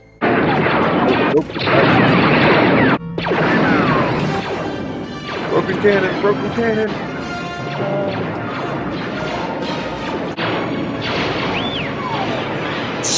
Only Imperial stormtroopers are so precise. Star Wars fans go ballistic over the Acolyte's canon-breaking cameo. Canon-breaking. When I first knew him, your father was already a great pilot. Anakin Skywalker? Obi-Wan Kenobi. Well, to be fair, he was kind of a pilot. The pod racer. So yeah. A young Jedi named Darth Vader helped the Empire hunt down and destroy the Jedi Knights. He betrayed and murdered your father. Technically, Darth Vader, you could say, killed the part of him that was Anakin Skywalker. Your real mother? Yeah, this one is yeah, this one's not really forgivable. Yeah, you can't do any. Actually, I remember all these very specific details about my mom and how depressed she was. You don't remember shit. It was very beautiful, kind, but sad. And let's just real quick, just because even the other things where, like, yeah, you can do the whole. Well, technically, you could say that he, the Darth Vader part of Anakin killed Anakin, whatever, right? It's still you still need to be charitable towards the media. You still need to give it that much, something which they are not willing to do. Do not do. They will not extend any. Like, in my opinion. And this is something that I'm sure guys like them would say is like being a shill or being, too lenient or whatever the fuck. But like, I think that it is a two-way thing. You do have to give to a movie or a show or whatever. Like it's not a bad thing that you might have to put a little bit of effort into, making, what I mean? Making things make sense, or at least making them shutting down any kind of like, I guess, seeming discrepancies that pop up when you're watching something. I don't mind doing a couple of seconds of, fucking thought to go, oh, okay, yeah, I can see that. You know what I mean? Yeah. And like, it's you have to want to, though. You have to be a fan and not, the other thing. Like, that's the thing. There are things Disney have done with Star Wars where I'm like, okay, yeah, I don't really like this retcon, but so something like Acolyte, I don't fucking care that Ki-Adi-Mundi is now 40 years older. Okay, cool. I don't care. I did more care about when in Obi-Wan Kenobi, the TV show, when Luke gets knocked out and kidnapped and stuff, and he has this big thing happen in his life that's probably pretty traumatic. Because I'm like, it just kind of, for me at least, the way I analyze Luke Skywalker's character, it's like it kind of goes against that, just growing up on this boring ass planet, having nothing special in his life ever happened to him. All of this fantasy stuff is out of his reach. That was, to me, always like it made him very relatable. But now he had this he fucking got kidnapped, and saved by a Jedi. Hold on, let me pitch this to you. What if the reason that he had that kind of inner call to adventure was because even though he didn't literally remember it, He had some kind of repressed memories about that incident. And so there's like, he knew there was more out there. And that's why he's like, I'm going to go look at the suns and, you know, fucking think about being out on an adventure and shit. You're a Disney shill. That's all you are, you fucking idiot. Given that much fucking sucking Disney's cock. That's all you're doing. Yep. Yeah. What the fuck, man? They break the canon and then you're just like, no, it's fine. You don't even care about Star Wars. You're a fake fucking fan. It's true. Listen, I was talking to Star Wars Theory, and he told me how Ki-Adi-Mundi was definitely only 70 years old when the prequels came out because there is a Topps trading card from the prequels. Well, which is, I mean, that actually supersedes any kind of live action media as far as canon goes. Absolutely. Yeah. George Lucas famously said, I reserve the right to go back on some of the things I've said, except for if it's on a Topps card. Well, that's why they're called Topps. You know, exactly. Like... It tops anything. It tops the canon. We are not the hawk to a girl. All right, I mean, we are. We need to not like. I think people also takes canon too seriously. Like, do we remember the episode of? Well, Turf, you definitely remember this Star Trek: The Original Series, where they just time Great travel. Episode. They just time travel. They just punch some buttons, time travel. We're going to go back to the 60s, and then we're going to go back.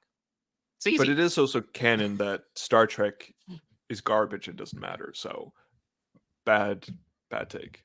No, but like this is the thing, come back. Okay. Because like when you're a fan of something, right? Like there's a difference between just saying, okay, yeah, I don't care about the lore, like I don't have any consistency at all. Yeah. And being just like charitable towards something that you're a fan of, Yeah. So what if it goes a little bit against your own something you thought was very important to the lore, right? Mm-hmm. It's okay. Pretty much when Disney bought it, the movies were canon and Clone Wars was canon, and that was it. And Ki-Adi-Mundi's age was not established in any of those. No. So is it actually Ki-Adi-Mundi? Because I always called him Ki-Adi-Mundi. I always call him Ki-Adi-Mundi. But I always thought it was Kai, but I don't know. But I've been saying that since I was a child, so like I don't. Right? Yeah. I mean, you still are, but yeah. I've been saying it for 2 weeks. Yeah, I only watched the prequels like last Wednesday. But like I've always said Ki-Adi-Mundi, but if it's Ki-Adi-Mundi, I'll accept that, but never use it. I'll continue to use Ki-Adi-Mundi. Right. Yes. Unless he somehow is real and wants to be called Ki-Adi-Mundi, then I will respect him. But if anyone else you does, then I don't got to care. respect his bullshit or whatever. I don't know. Of course. I have this. I haven't done anything with it yet, obviously, but one move in bed that makes a man go crazy every time. Oh, you gotta give him that hawk too and spit on that thing. You get me? Bob's in love. I mean, I don't know the connection, but okay. I mean, other it's than just it's viral a meme right now. It's just I don't even know where it's from, but this girl. I mean, I just think she has really good delivery. I remember I had to Google it because everybody was bringing it up. It's like, what the fuck are you talking about? What? Spit on that thing. Spit on that thing. You know what I mean? Sure. She was actually somebody did an interview with her I saw yesterday, and so they asked her, if she's for Trump, and she was like, "Hell no." Yeah, so she's not. Yeah, I saw that being like Dream Woman. There's a bunch of people who were getting angry that she wasn't for Trump because it's weird. A video like that because I saw a lot of stuff with it on Twitter. It's weird because like it was viral for different reasons. One side of it just being people being like, this is just a funny meme, she's funny here. And then another side of people being like, this is what is wrong with the world, Yeah. This is what's wrong with women. I was just like, get over yourself. Right. And I saw a thing where it's like the 4 worst white women of all time, and she was on there, which is insane. That's crazy. Yeah, exactly. It's don't be a fucking sexist piece of shit about the hawk to a girl. If a guy can if you've ever laughed at guys being fucking raunchy or whatever the fuck, then you get all about her, then guess what? If you've ever participated in the ass or tits debate, just understand that. I will say this though. What? If I'm really going to take it literally, with chest. You don't want her to hawk beforehand. That's disgusting, actually. that you don't want to. Yeah, no, thank you, man. Like, no, yeah, sure, spit, sure, but like, not that other. Okay, anyway. Okay. Dane's analyzing. Look, we have been fully derailed. Listen, with the consent of any of your partners, at one point we should just analyze now. Hey, look, at least we're not trying Dane, to your form is wrong. Pause every kind of fucking frame or whatever, and then we're getting derailed that way. We're just getting derailed because we have no structure in our lives. Yeah. All right. We get distracted very easily. Canon breaking. Haven't gone by the name of It's really good. Obi-Wan since all before you were born. Canon breaking. Yes, I bet you have. Uh-oh. I'm surprised that was never a source of controversy among fans. This whole Han shooting first and not shooting first. I mean, I'll put in my 2 cents. I thought it was dumb. There's no reason to change it. I never heard anybody complain about it. I felt it took a little bit away from his character, you know? Yeah. Like the shoot first attitude, not the fucking I will breaking. And break yes, my neck Mundi to shoot him at the same time. Was in this episode. Now, the first thing that a lot of people thought was, oh, that's weird because, Mundi, very well known for saying this phrase. Impossible. The Sith have been extinct for a millennium. I love this idea of, yes, Mundi, well known for saying, and then it's just like a quote from movies. Like, you see, I always thought he was just the weird looking alien dude in there. Yeah, bro is not well known for saying this. I think it makes some people uncomfortable to realize that that you can't, like, you can basically almost dismiss everything the Jedi say, even Yoda, when it comes to the Sith and shit like that, and the prophecy and all that stuff. It's like they clearly didn't know what the fuck they were talking about. Yeah, they were up their own ass. Way too fucking. The point of that line is that they're up their own ass. It's that simple. They're like, no, there could not possibly be a Sith right here. And then he's literally under their noses. Yep. All right. It does get, look, this gets extremely relevant. Just let you know. Yeah, that's great. The Sith have been extinct for a millennium. I do not believe the Sith could have returned without us knowing. Somehow, The Sith returned. Impossible. I think the Count Dooku was behind it. He is a political idealist, not a murderer. Surrender. Bro was wrong. Lives will be spared.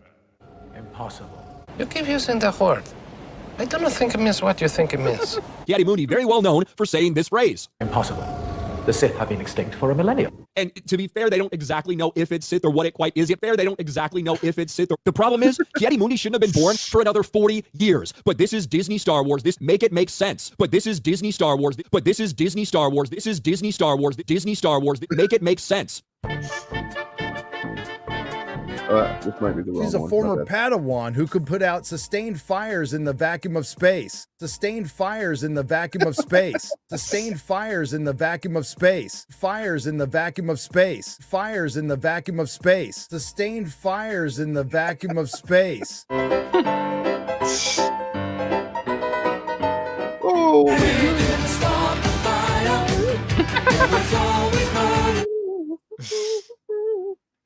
right. Back to the bullshit.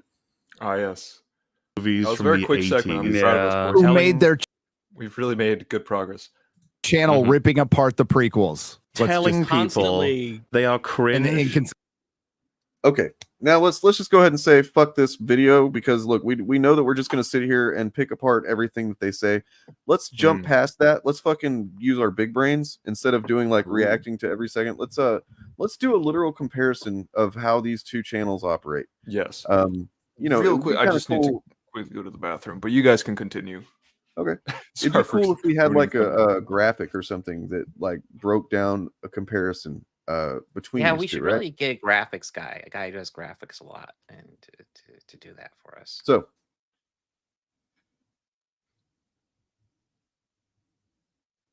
all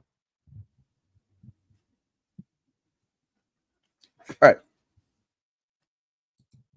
So contributions from Bob of the Old Ways, as well as there's some other stuff that I didn't even put on here that is I will be reading from Discord from, I believe Chariot had some stuff to say.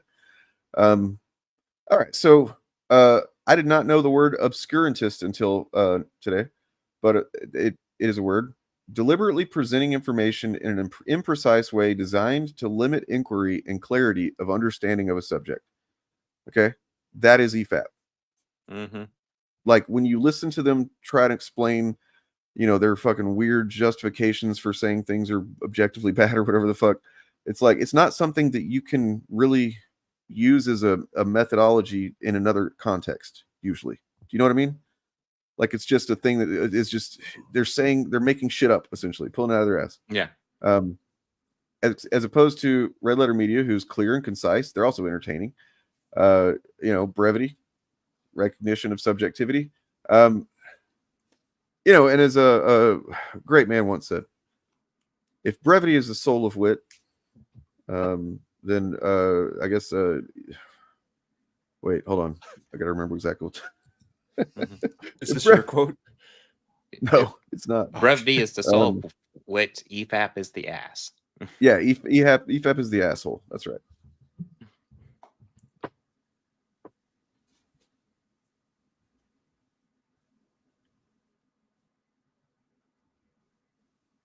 Yes. Yeah, I mean they've I mean, look, I'm glad. I am glad that they have spoken out a couple of times lately. Very kind of almost passively in some ways about this content, because it's like, as many times as I've seen people kind of like compare Red Letter Media and EFAP, they had to hear it too. They have to have heard it, right? Mm-hmm. They have to know who EFAP is, I'm sure. Like, they're not, they probably do. And they probably definitely don't want to be associated with that shit.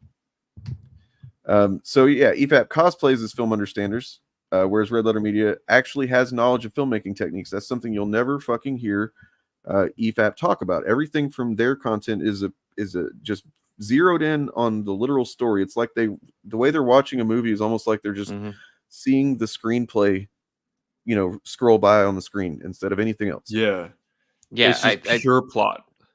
I mean, the best way to describe it is I had one of the guys in my comments talk about the Acolyte episode and talk about how there's never any dialogue to explain how the guy's armor is able to short out lightsabers.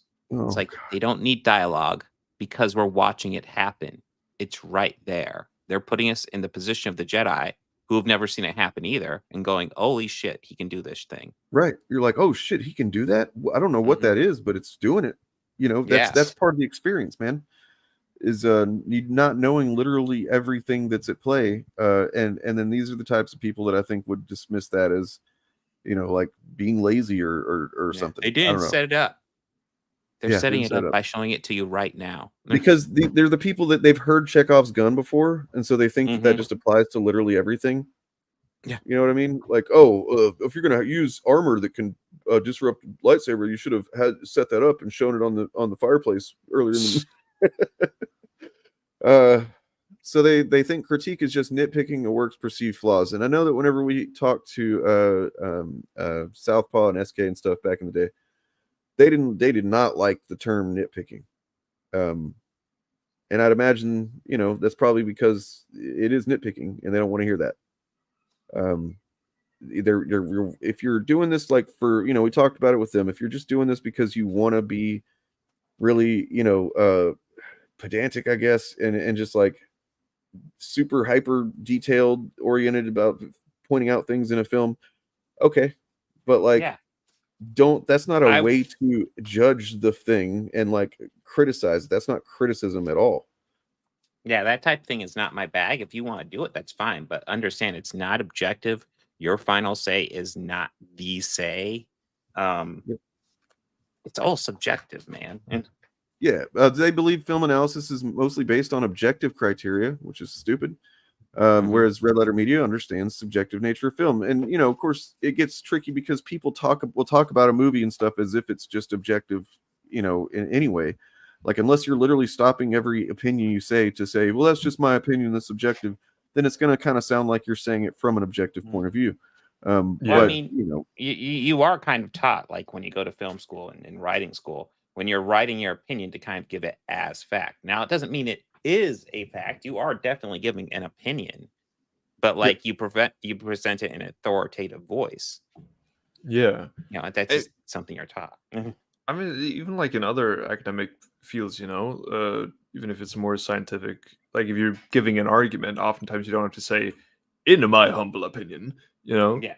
You're just laying out your argument, and you assume people understand. Okay, yeah, this is my argument. This is my point of view that I'm coming with here, right? But with movies, it's this weird thing, and EFAP has always been a point of fascination for me since I really knew who they were, because I've like tried to understand the impetus to be so much of a dick about your movie opinions to where like we'll get to it. It's on these lists.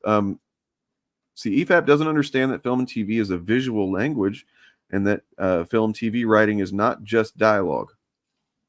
And that's like what we were just talking about with the armor that can break the lightsabers, right? Like there's something being communicated there that's not verbal, and you should just be not an idiot and go, oh, that's something about his armor there, or these gauntlets or whatever can do that, and it's fine. You don't, yeah. Whereas Red Letter Media, they actually got popular through a scripted character, Mr. Plinkett, with an arc that interacted with how his film reviews were edited. You don't really see any kind of creativity like that coming from EFAP. No, it's like EFAP is Mr. like Plinkett videos take a while to put together. You can tell. EFAP is just like deconstructing creativity almost. Is kind of what they do. They don't fucking. Yeah, it's fucking annoying. I mean, they're pretty much anti-art. Yeah.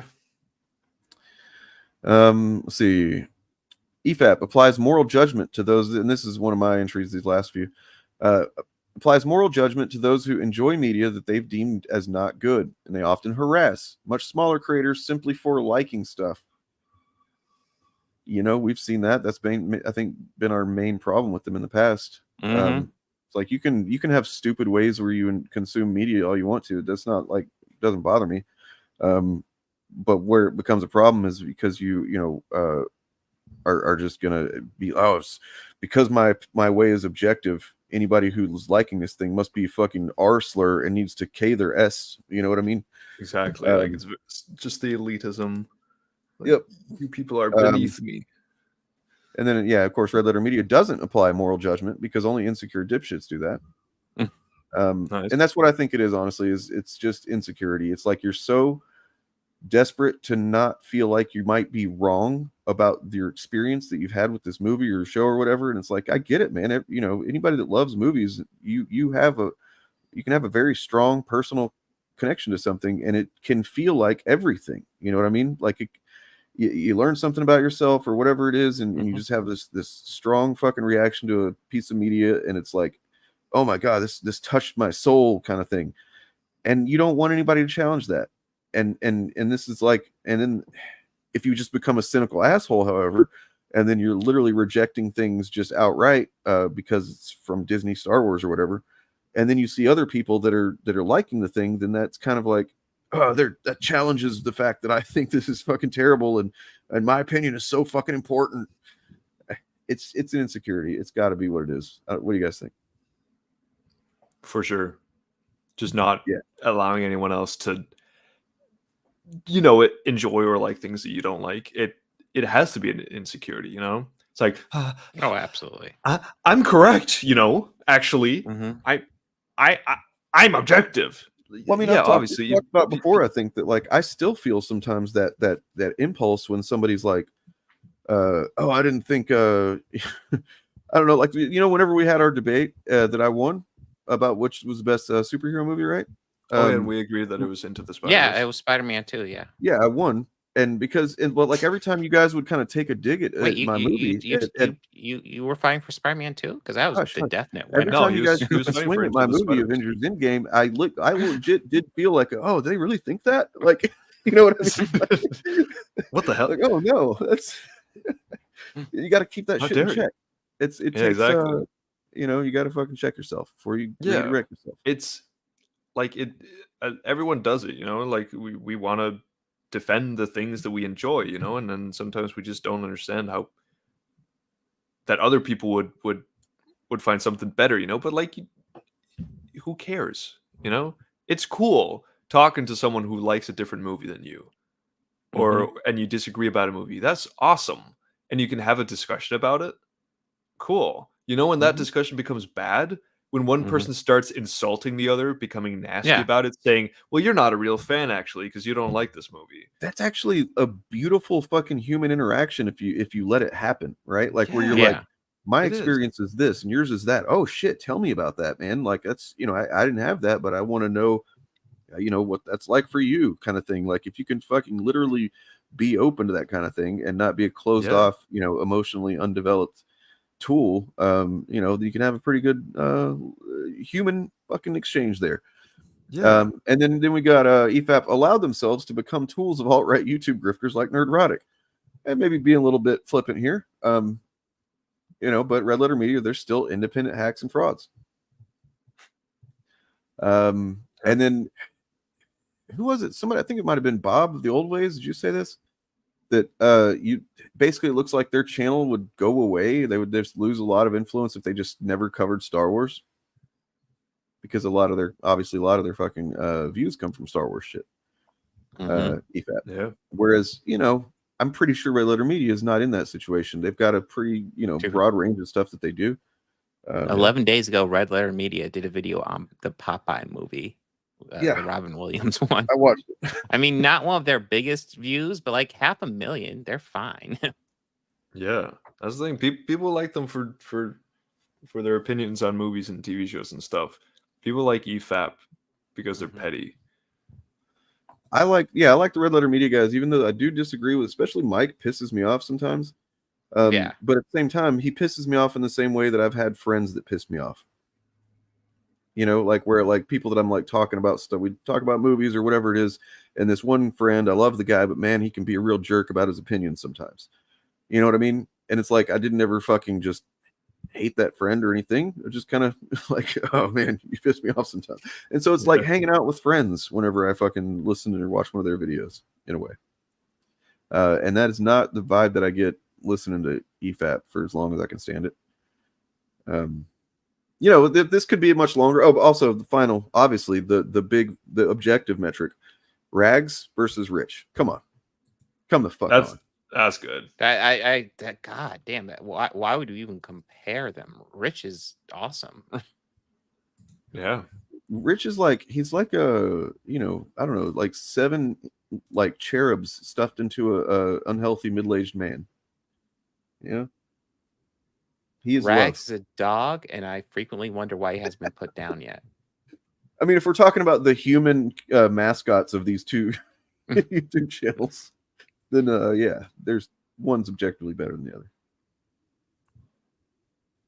other. Rich and Jay are fun. I even like Mike.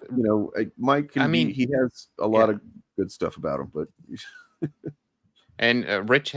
I mean, how can you dislike Rich? He has that fucking laugh. That laugh is like kind of hilarious. It's kind of terrible, but it's kind of it's fucking atrocious, but it's also beautiful in a way. Yeah. And then the way he goes, AIDS. Yeah. And then another thing is they have grown up. If you watch some of their older stuff, they had some cringy kind of humor. They did some, they've been a little edgy at points and stuff like that. They've just also matured as individuals and content creators, right? Yeah, which you hope people do who've been on there for a long time, and have matured. I mean, I would get a room with, well, maybe not Mike, but with Rich for sure. I'd get a room and be like, how do I make you laugh nonstop, Rich? Because I just want to hear you laugh. It's not a good start to making someone laugh, being like, how do I make you laugh? And there's another thing that obviously wasn't room for, at least unless I would have redesigned the graphic. I kind of mentioned it there with the Nerdrotic thing, like the associations. Oh, guilt by association. No, nobody's saying they're guilty of anything, man. So before they fucking, if anybody they watch this and they want to use that thought terminating cliche, I'm not saying they're guilty of anything. I don't think you guys are saying they're guilty of anything, because we're not like putting them on trial or whatever. It says something about your character and your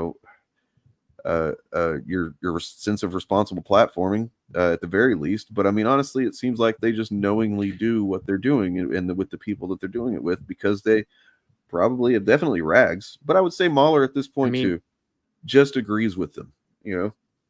I mean, Red Letter Media has had questionable dealings as well. They had an episode of Best of the Worst with Max Landis. Yeah, Max That Landis. was the first thing I ever watched by them, and it sucks that it's not around anymore. Yeah. No, they took it down because Max Landis is a piece of shit. Because it's a responsible thing to do. Yeah. I mean, look, one of these channels can get Macaulay Culkin on a regular basis. True. Patton Oswalt, you know, the others can't.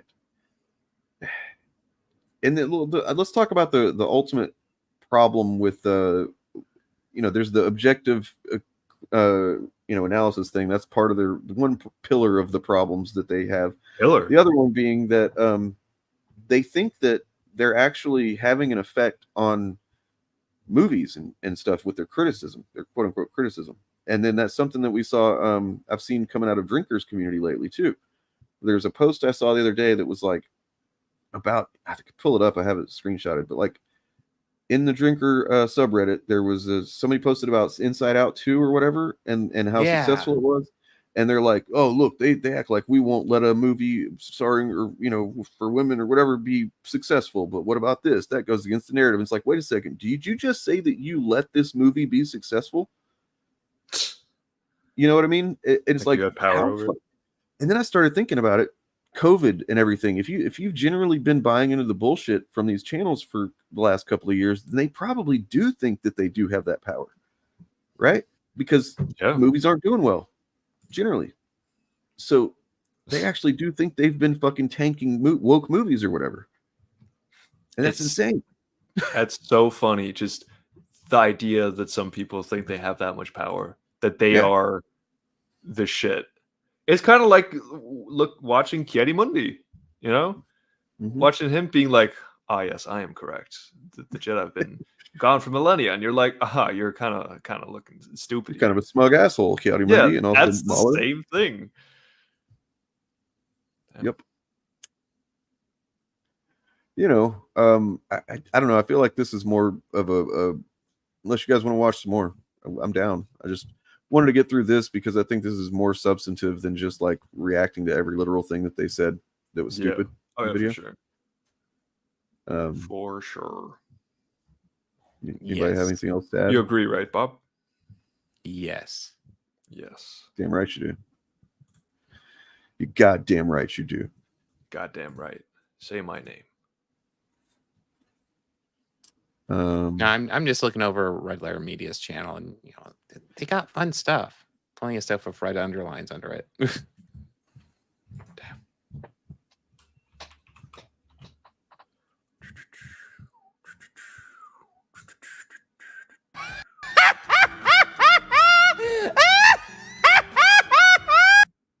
Jesus. It is shrill. It is disturbing, yet strangely charming. Yeah. Yes. Well, it's charming because he's just like this. He just doesn't give a fuck. It's just like, this is how I laugh. I'm experiencing joy right now, and you're gonna fucking deal with it. Yeah. I love people who just laugh. Yeah. Yeah.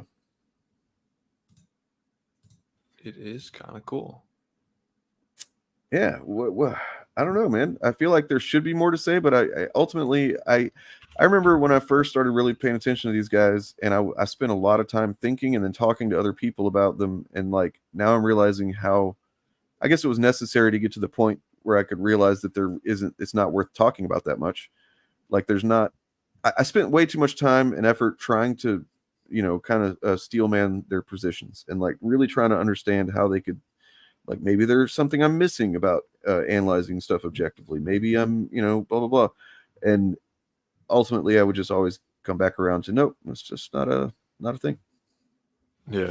The fact is, I mean, of all the content creators we deal with, and a lot of them kind of fall into this, like EFAP is probably the most, and I hate using this term, but cult-like. Those followers just like everything Mahler or Rag says, it's like a fucking religion. That is fact. How dare you question it? It's like, it's so fucking bizarre. Oh, by the way, Chariot has a new video out in her Jedi Last Jedi videos series. It's about, it's a series about Last Jedi and Chuds generally. Nice. Oh, did Chuds talk about Last Jedi? I think there's a couple of videos I remember seeing about it. Maybe. Whoa, how'd I miss that? That must have flown under my radar. Got me, man.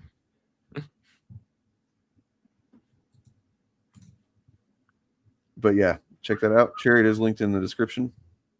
Yes. As well as other folks. Many people, actually. Many people. There's many people are saying. There's also a goddamn Linktree link that has lots of links. Believe it or not. Yeah. There's also apparently a fucking Hellboy movie coming out again, and God. Yeah, I saw that. I just saw Cobra How Kai much money are they season 6 going is to coming out. waste? How much money are they going to waste on these prequels before they just let Del Toro finish his trilogy? And oh wait, they're actually too old, so they aren't going to do that. Yeah, they can't do garbage. it. Unfortunate. I mean, the only reason Hellboy is even relevant in getting reboots is because of those original movies, and they couldn't even finish what he wanted to do. It's very frustrating. Yeah. It is annoying. There's also. Let's see. Oh, look. We've got a 5 hours ago on EFAP highlights. We have the Acolyte shills crawl out in full force. And that's the other thing now that I think about it that I want to talk about with them is it seems obvious to me, and maybe it's not obvious to everybody else, I don't know, but like it seems pretty clear to me that their whole thing is to diminish the idea of subjectivity and like liking things that are like from Disney in particular. They're on the same grift as Drinker at this point, where Drinker is going to shit on anything Disney puts out. Yep. He's going to shit on Disney whenever he's reviewing a movie that's not Disney. Just he's going to find a way to shit on Except if it's Disney. popular, like right now, like since Inside Out 2 is really popular. You know, the movie that stars a teenage girl who has a diverse set of friends. Definitely not woke because it made money. But I mean, it seems pretty clear that they are definitely a function of this fucking quote unquote culture war. EFAP is. You know, I used to kind of like give them a little bit of leeway and think that they're just kind of tangentially connected to this stuff. And maybe that's what it was at one point. But now I believe that they're just fully in on it. Oh, absolutely. Yeah. That's the thing. They have arguments ready for anything. You know? Show does bad. Oh, the fans have spoken back. You know, the fans have set they've shown that they don't like this Disney. The show does really well, which most of them do. Oh, well, it's just the Disney shills. Yep. Okay, which one is it? And it's just thought terminating cliches. That's all it is. Yeah. Just want to look at some of the comments because talking about the cult aspect is it's a good way to get a read on that shit. So when people say that it exposes them for not knowing what good is, here we find that it's just a objective quality that you can measure. The issue is that none of the characters are doing good. The Jedi are completely incompetent. The Osha had a chance to stop her sister by stunning her and didn't. Are you fucking kidding me, dude? Like, do you think that people are robots? And like, yeah, it's literally her sister that I don't think she even knew she was alive. Isn't that right? And she just discovered that she is. Yeah, I would understand that she might be hesitant to fucking hit her with the stun gun. Come on, man. No, they really seem to dismiss emotions, things like pride or overconfidence or wanting to show off. They really like, oh, they aren't being objective or logical. Yeah, no shit, they're human beings. Yeah, they're like, this character doesn't act in the exact logical, rational way that a computer would. And that's bad writing. The goddamn condescension of this fucking hypocritical. There are people who will back anything they're handed because they lack the curiosity to find undiscovered media on their own and the emotional / intellectual maturity to process it. But why are you still Fuck watching this you, stuff? dude. Are you like? How are you not talking about yourself right now? Yeah, exactly. Like that. That's they don't do that either. They stay stuck in the same fucking shit all the time. We've said this before. There's so much content out there. If you don't like Disney or Marvel, there's so many movies and TV shows that are coming out that'll be perfect for you out there because there's so much content coming out. And this whole thing with like, what we're just talking about with characters having to be the most rational in the world. Would you enjoy watching a show, let's say like a Star Wars, something similar to this, right? Where there's some mystery and stuff, and the main character always makes the exact correct decision in all circumstances and just steamrolls through the show? Would that be interesting? Like there's no human flaw whatsoever. Wait, they delete comments? Okay, nice.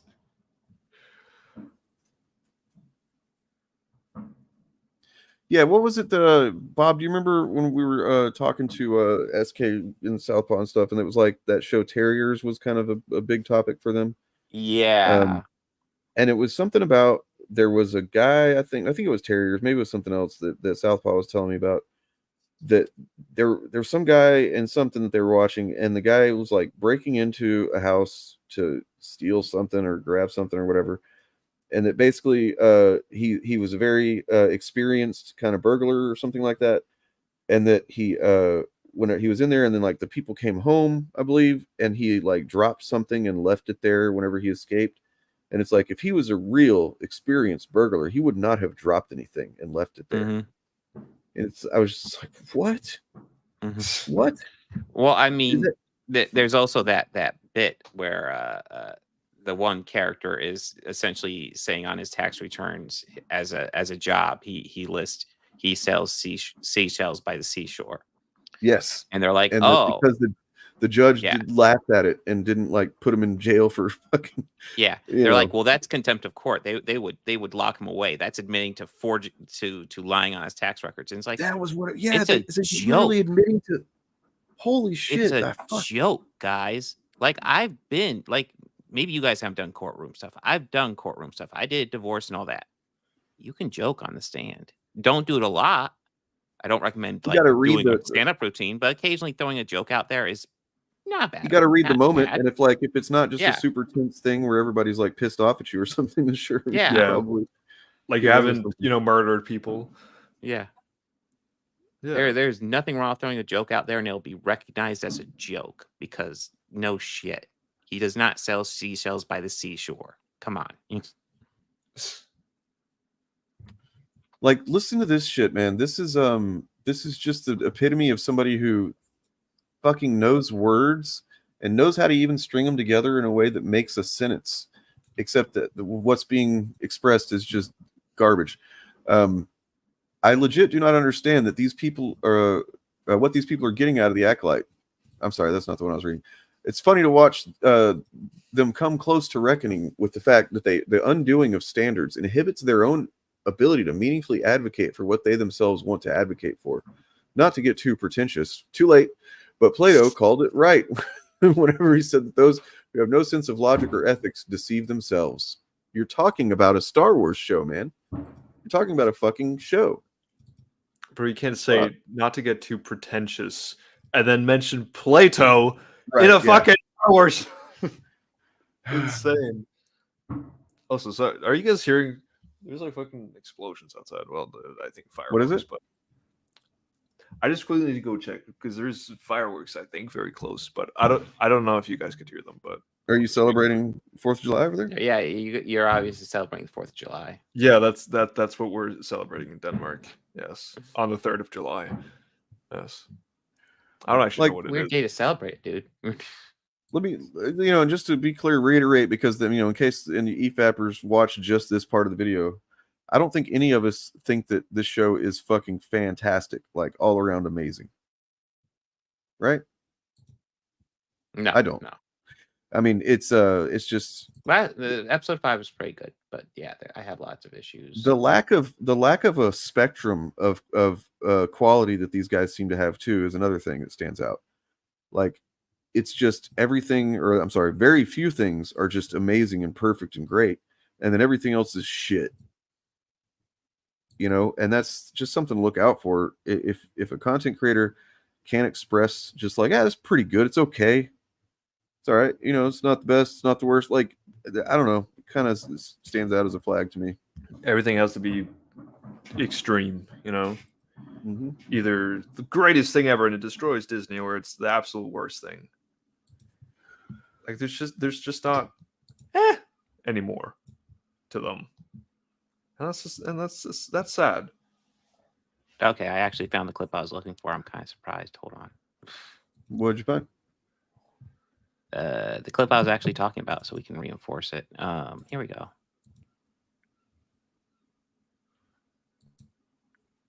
Like our private detectives? Well, on our tax returns, it says we sell seashells by the seashore, but we moonlight a bit.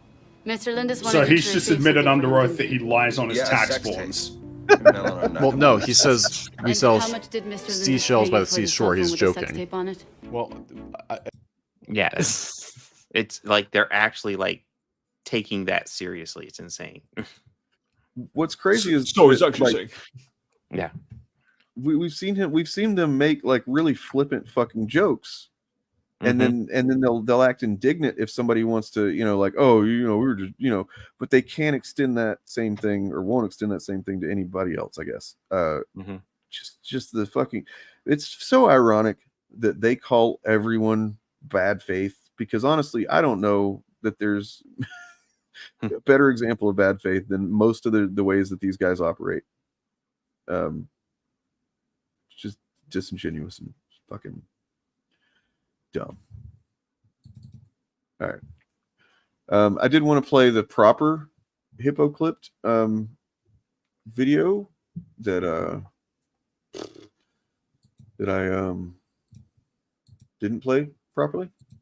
You do that. Let me find it here. Let me make sure I got the right one this time.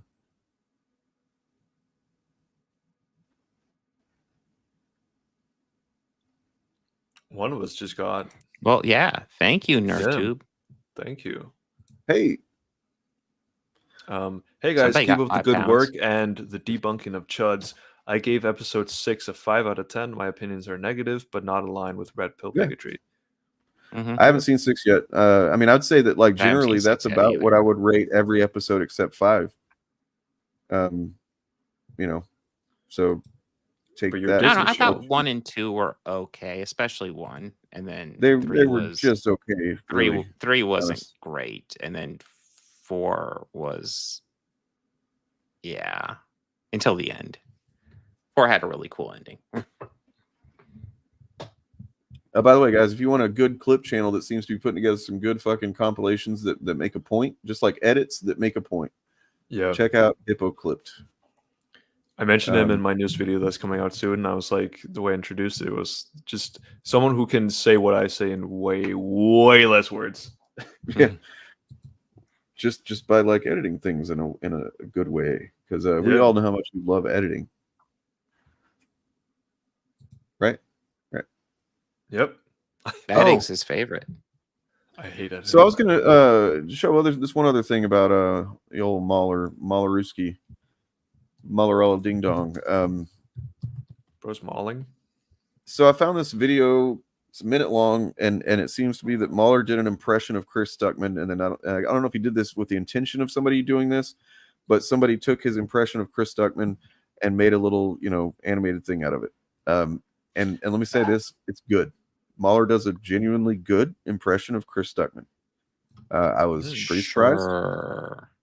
No, I'm not even being sarcastic. There's of course more to it, but just on its own, in a vacuum, the impression that he does here is pretty good. Let me find that shit. Here we go. So this is every Chris Stuckman review ever. Okay. With Mahler doing the old impression here. Yes. This film was directed by John Smith, and John made Googly Eyes from 2015, and that was a very good film. And this film, I really liked the cinematography. It was very well executed.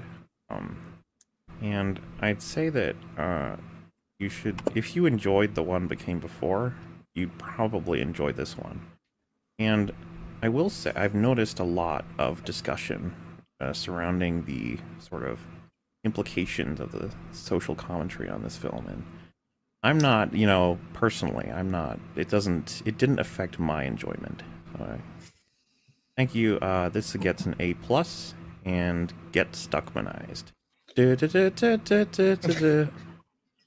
Okay, so I mean, a little bit subdued, but that is basically what a Chris Stuckman review is like. And so it took me a second when I watched it, like, what is he trying to convey here with this, other than just, you know, being a little bit exaggeratory with how, you know, low energy, because it's not really low energy. He's just very, you know, straight down the middle, Chris Stuckman. And whenever he's excited, he gets excited. So that to me is just, Mahler thinks that is a bad form of review.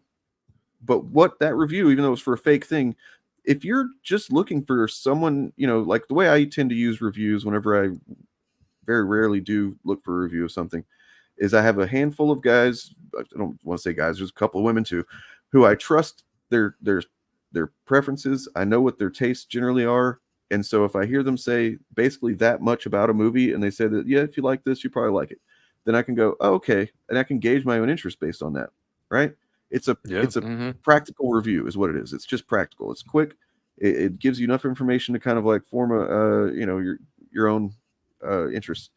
And that's not a valid type of review to Mahler, because it's not telling you what to think. You know what I mean? Yeah. Yeah. Well, where am I getting my opinions from? I mean, I have to get mad at somebody in the comment section. Come on. You might have to like kind of, you know, think of things Engage yourself. with the media. It's crazy. It's crazy. I know. Fuck. Oh, also, you know what? I forgot. Something just occurred to me. Like, wow. Hey, what's Mahler doing here? Had to get out of the way. Always got to. That's the thing. To Mahler, if the video is not, you know, 2 hours long for a review, it hasn't really gone in depth with it. There's also a big difference between like a review that is just like a spoiler free, you know, here's what I thought of it, and then you were doing like an analysis. If I'm just going in, if I just want to hear, okay, what is a critic that I respect, that I enjoy, what did they say about this new movie, right? Okay, they liked the cinematography, they liked this part, they liked this part, they didn't really vibe with this part, you know, but like if you like this, then you probably will like it. Cool. That's all I need, then I'm gonna go watch it. Yeah. But like if I want to find an analysis of something, that's not the video I'm gonna go for. Well, I mean, that's how movie reviews generally were, like the you know, Siskel and Ebert era of things, and like newspaper you know, reviews for movies and stuff were basically that. You know, they might go a little bit more into detail and stuff, but generally it was just like giving you the fucking the brass tacks of you know what. Yeah. And I don't remember. Like when I wrote for the newspaper, I want to say it was a 500 word limit on the reviews. Jesus. So, well, yeah, you gotta get to it. Yeah. Yeah. So there's that. You know, fuck these guys. That's what I say. Hawk tour, you know. Hawk tour. Oh, and then this on that thing. Other freaking video here. What is it? Star Wars is dead again is the name of this video. You guys believe Star Wars is dead again? God, it just won't quit dying. And here we go.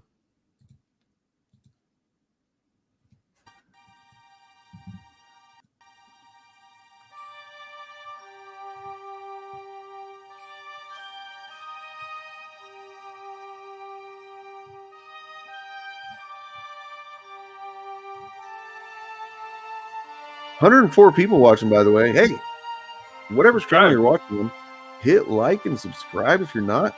Yes. And you know, hit dislike if you think we're just fucking shills. I mean, look, we're the Shillcast, so you wouldn't be hurting our have to be feelings. shills.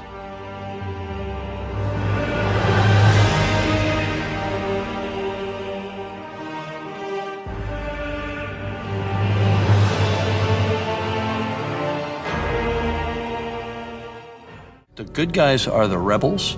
They're using asymmetric warfare against a highly organized empire. When I did it, they were Viet Cong. Exactly. So were you thinking of that at the time? Yes. We have a new enemy.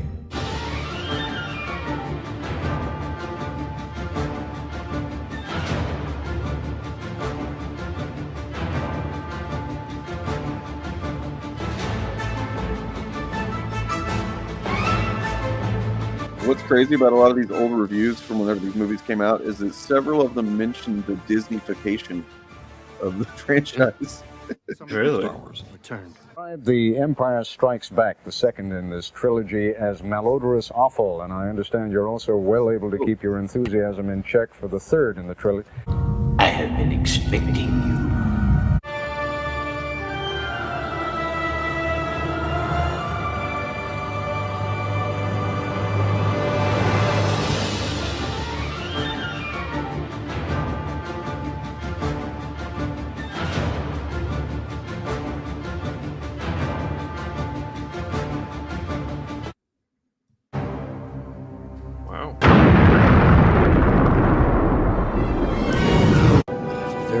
Feeling about this.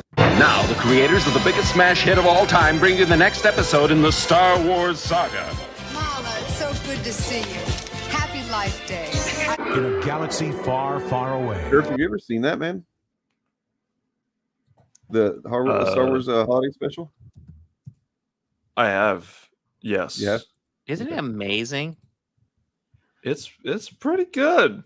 Did you notice Carrie Fisher's coke nail? No. Okay. Because she's got a, you know, what some people used to do back in the day in the 70s and 80s is they'd have a long like pinky nail, like extra long. They'd use that for like scooping up coke and Ah. Yeah. Nice. Good for her. A brother and sister search for their missing parents. We help you. Caravan of Courage. An evil storm sweeps the planet Endor, threatening the Ewoks' very existence. Ewoks, the battle for Endor. Well, for all of you sci-fi lovers, this spring will be a very exciting time. Sure will be. The new Star Wars movie will be released, taking you back to the beginning of the saga. I've been waiting for you, Obi-Wan. We meet again at last.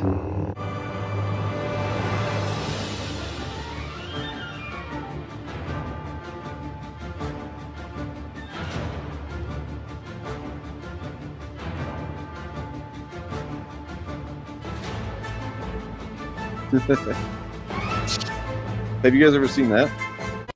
No, it's always been.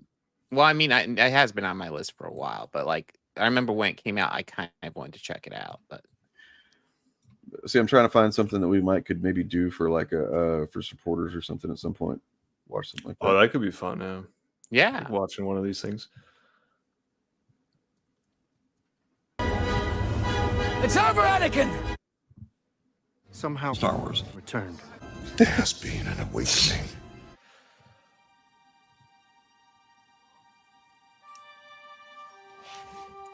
Her literal flaws are, she wants to find people to love and give her guidance. This is Mahler in all his brilliance, man. This fucking clip, this thing is so fucking great. Because he doesn't know what the fuck he's saying. And I really wish I knew if he edited this together or not, because if he did, even if he didn't, it's still pretty bad. But if he did, holy shit, is he an idiot? Who is she? She's beautiful. The same as your father. I wish I'd known him. I want to learn the ways of the Force and become a Jedi like my father. She believes in the good of people, even if they are evil. I know there is good in you. The Emperor hasn't driven it from you fully. There is nothing wrong with this heavenly creature.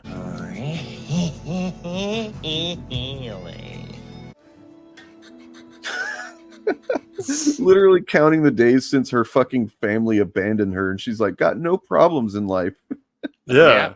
She's perfect. Yeah, she's flawless, yeah. No hardship or cross she has to bear. Not one. Not a single one. Not a single one. Gets fucking jumped. Moron. She's not greedy. 60 portions. Prideful.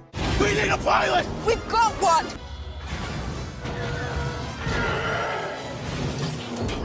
Self-centered. I gotta get back to Jakku. Back to Jakku! Why go back? You got a family? Got a boyfriend? None of your business, that's why. Emotionally stunted. But I have to get home. Jakku. I've already been away too long. Emotionally unstable.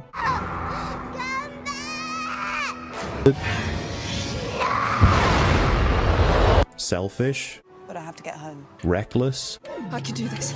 I can do this. Overconfident. You might need this. I think I can handle myself. I know you do. That's why I'm giving it to you. Naive. You got a lot to learn. Blinded by love. Whomever you're waiting for in Jakku, they're never coming back.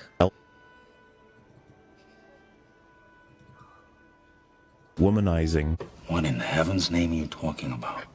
She is perfection while going through no hardships or tough lessons. It is, I forget the name of it exactly, but if you look up Mahler and Mary Sue, it's about a 6-minute video or something. Mahler, Mary Sue, and Ray. Wait. It's like a short. Huh? No, yeah. But I was just trying to figure out. So womanizing, and it's a clip from There Will Be Blood. No, so you got to know the what you're difference talking between about, what the original video was and then what Hippo Clipped has added as commentary. Oh, I got you. The There Will Be Blood stuff, that's Hippo Clipped commentary. If it doesn't seem to make sense and it's kind of more reacting to, but like at the same time, it's understandable that you'd be confused because he's doing stuff like bad. Yeah. The original one had things like when he says selfish, it shows the guy from the beginning of 28 Weeks Later. Running away from the house. If you've seen that movie, you know what I'm talking about. It's fucking tragic and fucked up and messed up and really a good start to the movie. But like selfish is not the way I would describe that. Yeah. You know what I mean? Yeah. If you've seen the movie, it's whenever he's with his family and the zombie people or whatever they are, they come into the house and they're basically trap his family on one side and then he's on the other side and he can make a break for it, but he can't save his family. So he just basically just fucking runs out the door and he takes off running. And it's fucked up because it's like, oh my God, dude, like you did that. You just left your family. But I don't know that selfish is really a fucking good way to describe that. You know what I mean? Like, yeah, that's more like, I don't know, impulsive, you know, just survivor brain kind of shit. But like selfish is not that. Anyway, another one that he did was, I don't see. That's what I'm saying. I don't know if it was Mahler that edited it, but whenever he says she has no vendetta, it shows fucking V from V for Vendetta. Yeah. Oh God. It's like, come on, man. So you just Googled vendetta and put up the first thing you found? Apparently, you know, maybe. I wish I knew. Maybe one day I'll find out if it's him that edited it, but.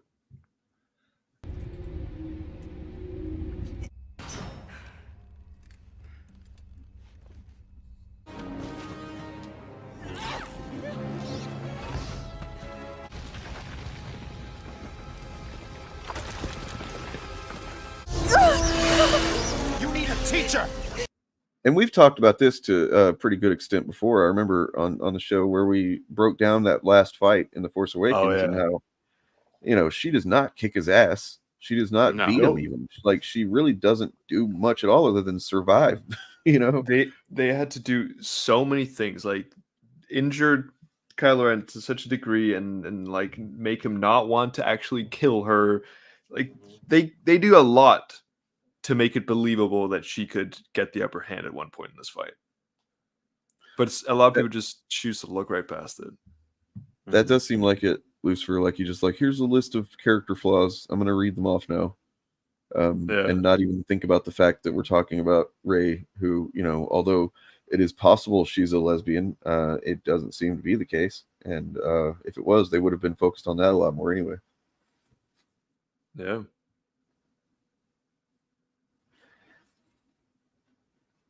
Wait, Rey's a lesbian? Where's that movie? Star Wars is dead? Oh my God.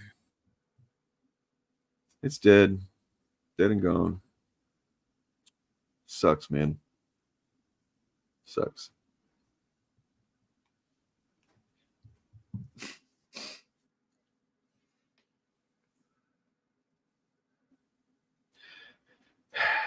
It almost seems like saying Star Wars is dead is a surefire way to. You cannot die. Star Wars. That was the little outro. There we go. There's that. But yeah. If you want to know more about Mary Sue and in particular how it relates to that video of Mahler's on my channel, you've got we did a FAP cast about the concept of Mary Sue months back. It's a really good one of my favorite things on the channel. Just a conversation talking about the history of Mary Sue and stuff. But then just that separate from that, there's also like a 15-minute version that I cut out of that where we responded to that Mahler video and how goddamn dumb it is. So yeah, check it out. You keep up the great work, guy. You're breathtaking. Yeah. No, you're breathtaking. You're breathtaking. No, you are. No, you are. God damn it! I said you are. Take the compliment, you fuck. Take it back. You are. You're just toxic. Shut up. You're just toxic. Yeah. That last positivity is a thing. You're just toxic. Good stuff. Anyways, I think I'm gonna be popping. Yeah, I'm out freaking soon. tired, man. Yeah, Get I'm some very food. tired. I feel like had a lot on our minds today. Yeah, a little bit. Starting out with a little bit of depression, and then, and then fucking talk about EFAP for a while. Got a question here for you. My next upcoming video is one on the Acolyte, and it'll be up probably in the weekend. Nice. I assume. Yeah. I have not watched The Bear yet this season, but I love that show, so I'm excited to watch it. I've heard good things about The Bear. Maybe I should check it out. Yeah, I need to watch. I was gonna say I just recorded for Doctor Who yesterday, so hopefully I'll get that Why Toxic Fandom Suck out in a week. That'd be nice. Nice. Sounds good. And then it's Acolyte after that. Hell yeah. Yeah. Does anyone know if The Bear season 3 is it streaming on Disney Plus yet? It is on Disney Plus. I know that. Depending on what your region is, really, because but it's on Hulu, I know, and so if your Hulu is merged with your Disney Plus, then yeah. Yeah, because I remember last season it came later on Disney Plus. Okay. Okay. I think in Denmark it's coming here on 17th of July. Damn. Nobody called you toxic, man. That's from Terriers, I believe, right? Yes. Terriers on I the love prairie. Fargo. I mean, I didn't love I guess was season 4 as much as I had previous seasons, but it was still pretty good. I've never seen the Fargo show. It's a great movie. Oh, dude. I mean, the show honestly kind of, the movie's great, but the show's really fucking great. Spend a lot more time with these wacky characters and stuff. Nice. Yeah. All right. I'm fucking sleepy. Yeah, I'm very tired. You said I said who says I'm next? But yeah. Okay, you the big bad booty daddy. A big bad booty daddy. I do have something that, you know what? I got something we could check out on the way out the gate here. It's another one from Hippoclipped. Nice. I love Hippoclipped. But it's completely unrelated to any of this other stuff. This is actually where's it at? Eric July won an award. Nice. Wait, where the hell is it? Yeah, he won an award for crowdfunding. So yeah, Eric July wins an award, and he what a proud boy he is the name of it. God damn. Nice. It's a hell of a name. That's good. It's just really, really good, man. Like, you know, this is just chef's kiss. You guys have a lovely rest of your week, and you know, check back here on Friday. I'm sure Bob's streaming tomorrow. Yeah. No, actually, I have my No. kids for the 4th of July. My next stream will be on the 13th. Maybe I'll stream instead of Bob tomorrow. But I'm definitely streaming Friday, and I'm gonna have something pretty neato to look at. So yeah, check that out. Peace. Distinguished guests, my name is Brooke Englehart, and I'm currently a junior at Northwood studying digital marketing. And I've never marketed anything as such. Tonight, I have the honor of speaking to you about an imaginative entrepreneur, a passionate advocate for creativity. Okay, what's your plot? As far as what? And a trailblazer in the world of comics. As far as what his powers are, he's able to do some super things. Eric July. Oh yeah, that makes you a hoe ass nigga. In 2022, Eric embarked on a journey to revitalize the comic book industry by founding Rippaverse, a comic book company dedicated to recapturing the essence of the golden age of comics. Guys like Ta-Nehisi Coates gets a literal award with the Harriet Beecher Stowe Award for social justice. I'm pretty sure that has something to do with why he fit that position. With a passionate desire to bring back the glory days of the comic book industry, Eric envisioned Rippaverse as a sanctuary where readers could immerse themselves in unforgettable tales, escape the pressures of everyday life, and experience the magic of storytelling in its purest form. I don't know a damn thing about this world. We don't know where these superheroes have come from. We don't know really how the police view them.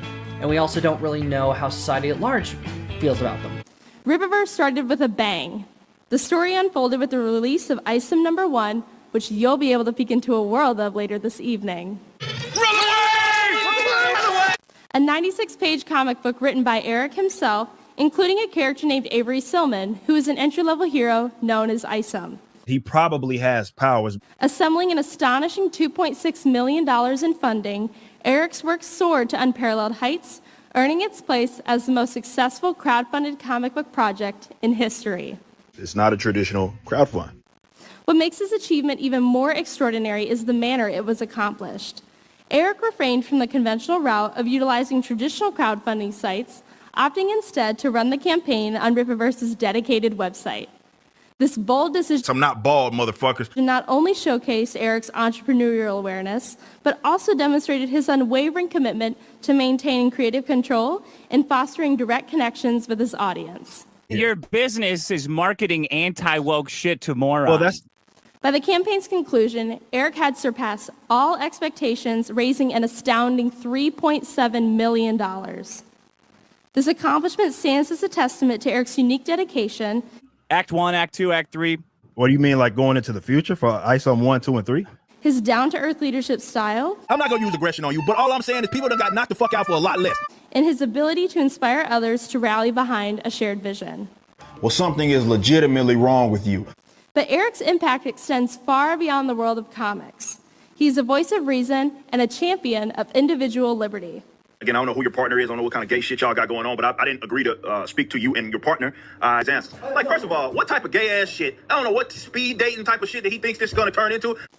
Through activism and advocacy, he tirelessly fights for justice, equality, and freedom. Can't even turn on a video game without seeing Black Lives Matter on freaking soccer game or something like FIFA. It's nonsense. Challenging the status quo and empowering others to stand up for what they believe in. She's being lectured by some like trans person about other bull crap. That might rub some people the wrong way. These fucking fruits, man. But at Northwood, these ideas are also encapsulated by the Northwood idea and our approach to learning. Therefore, we are ecstatic to honor him. But these fucking fruits, they don't abide by that at all.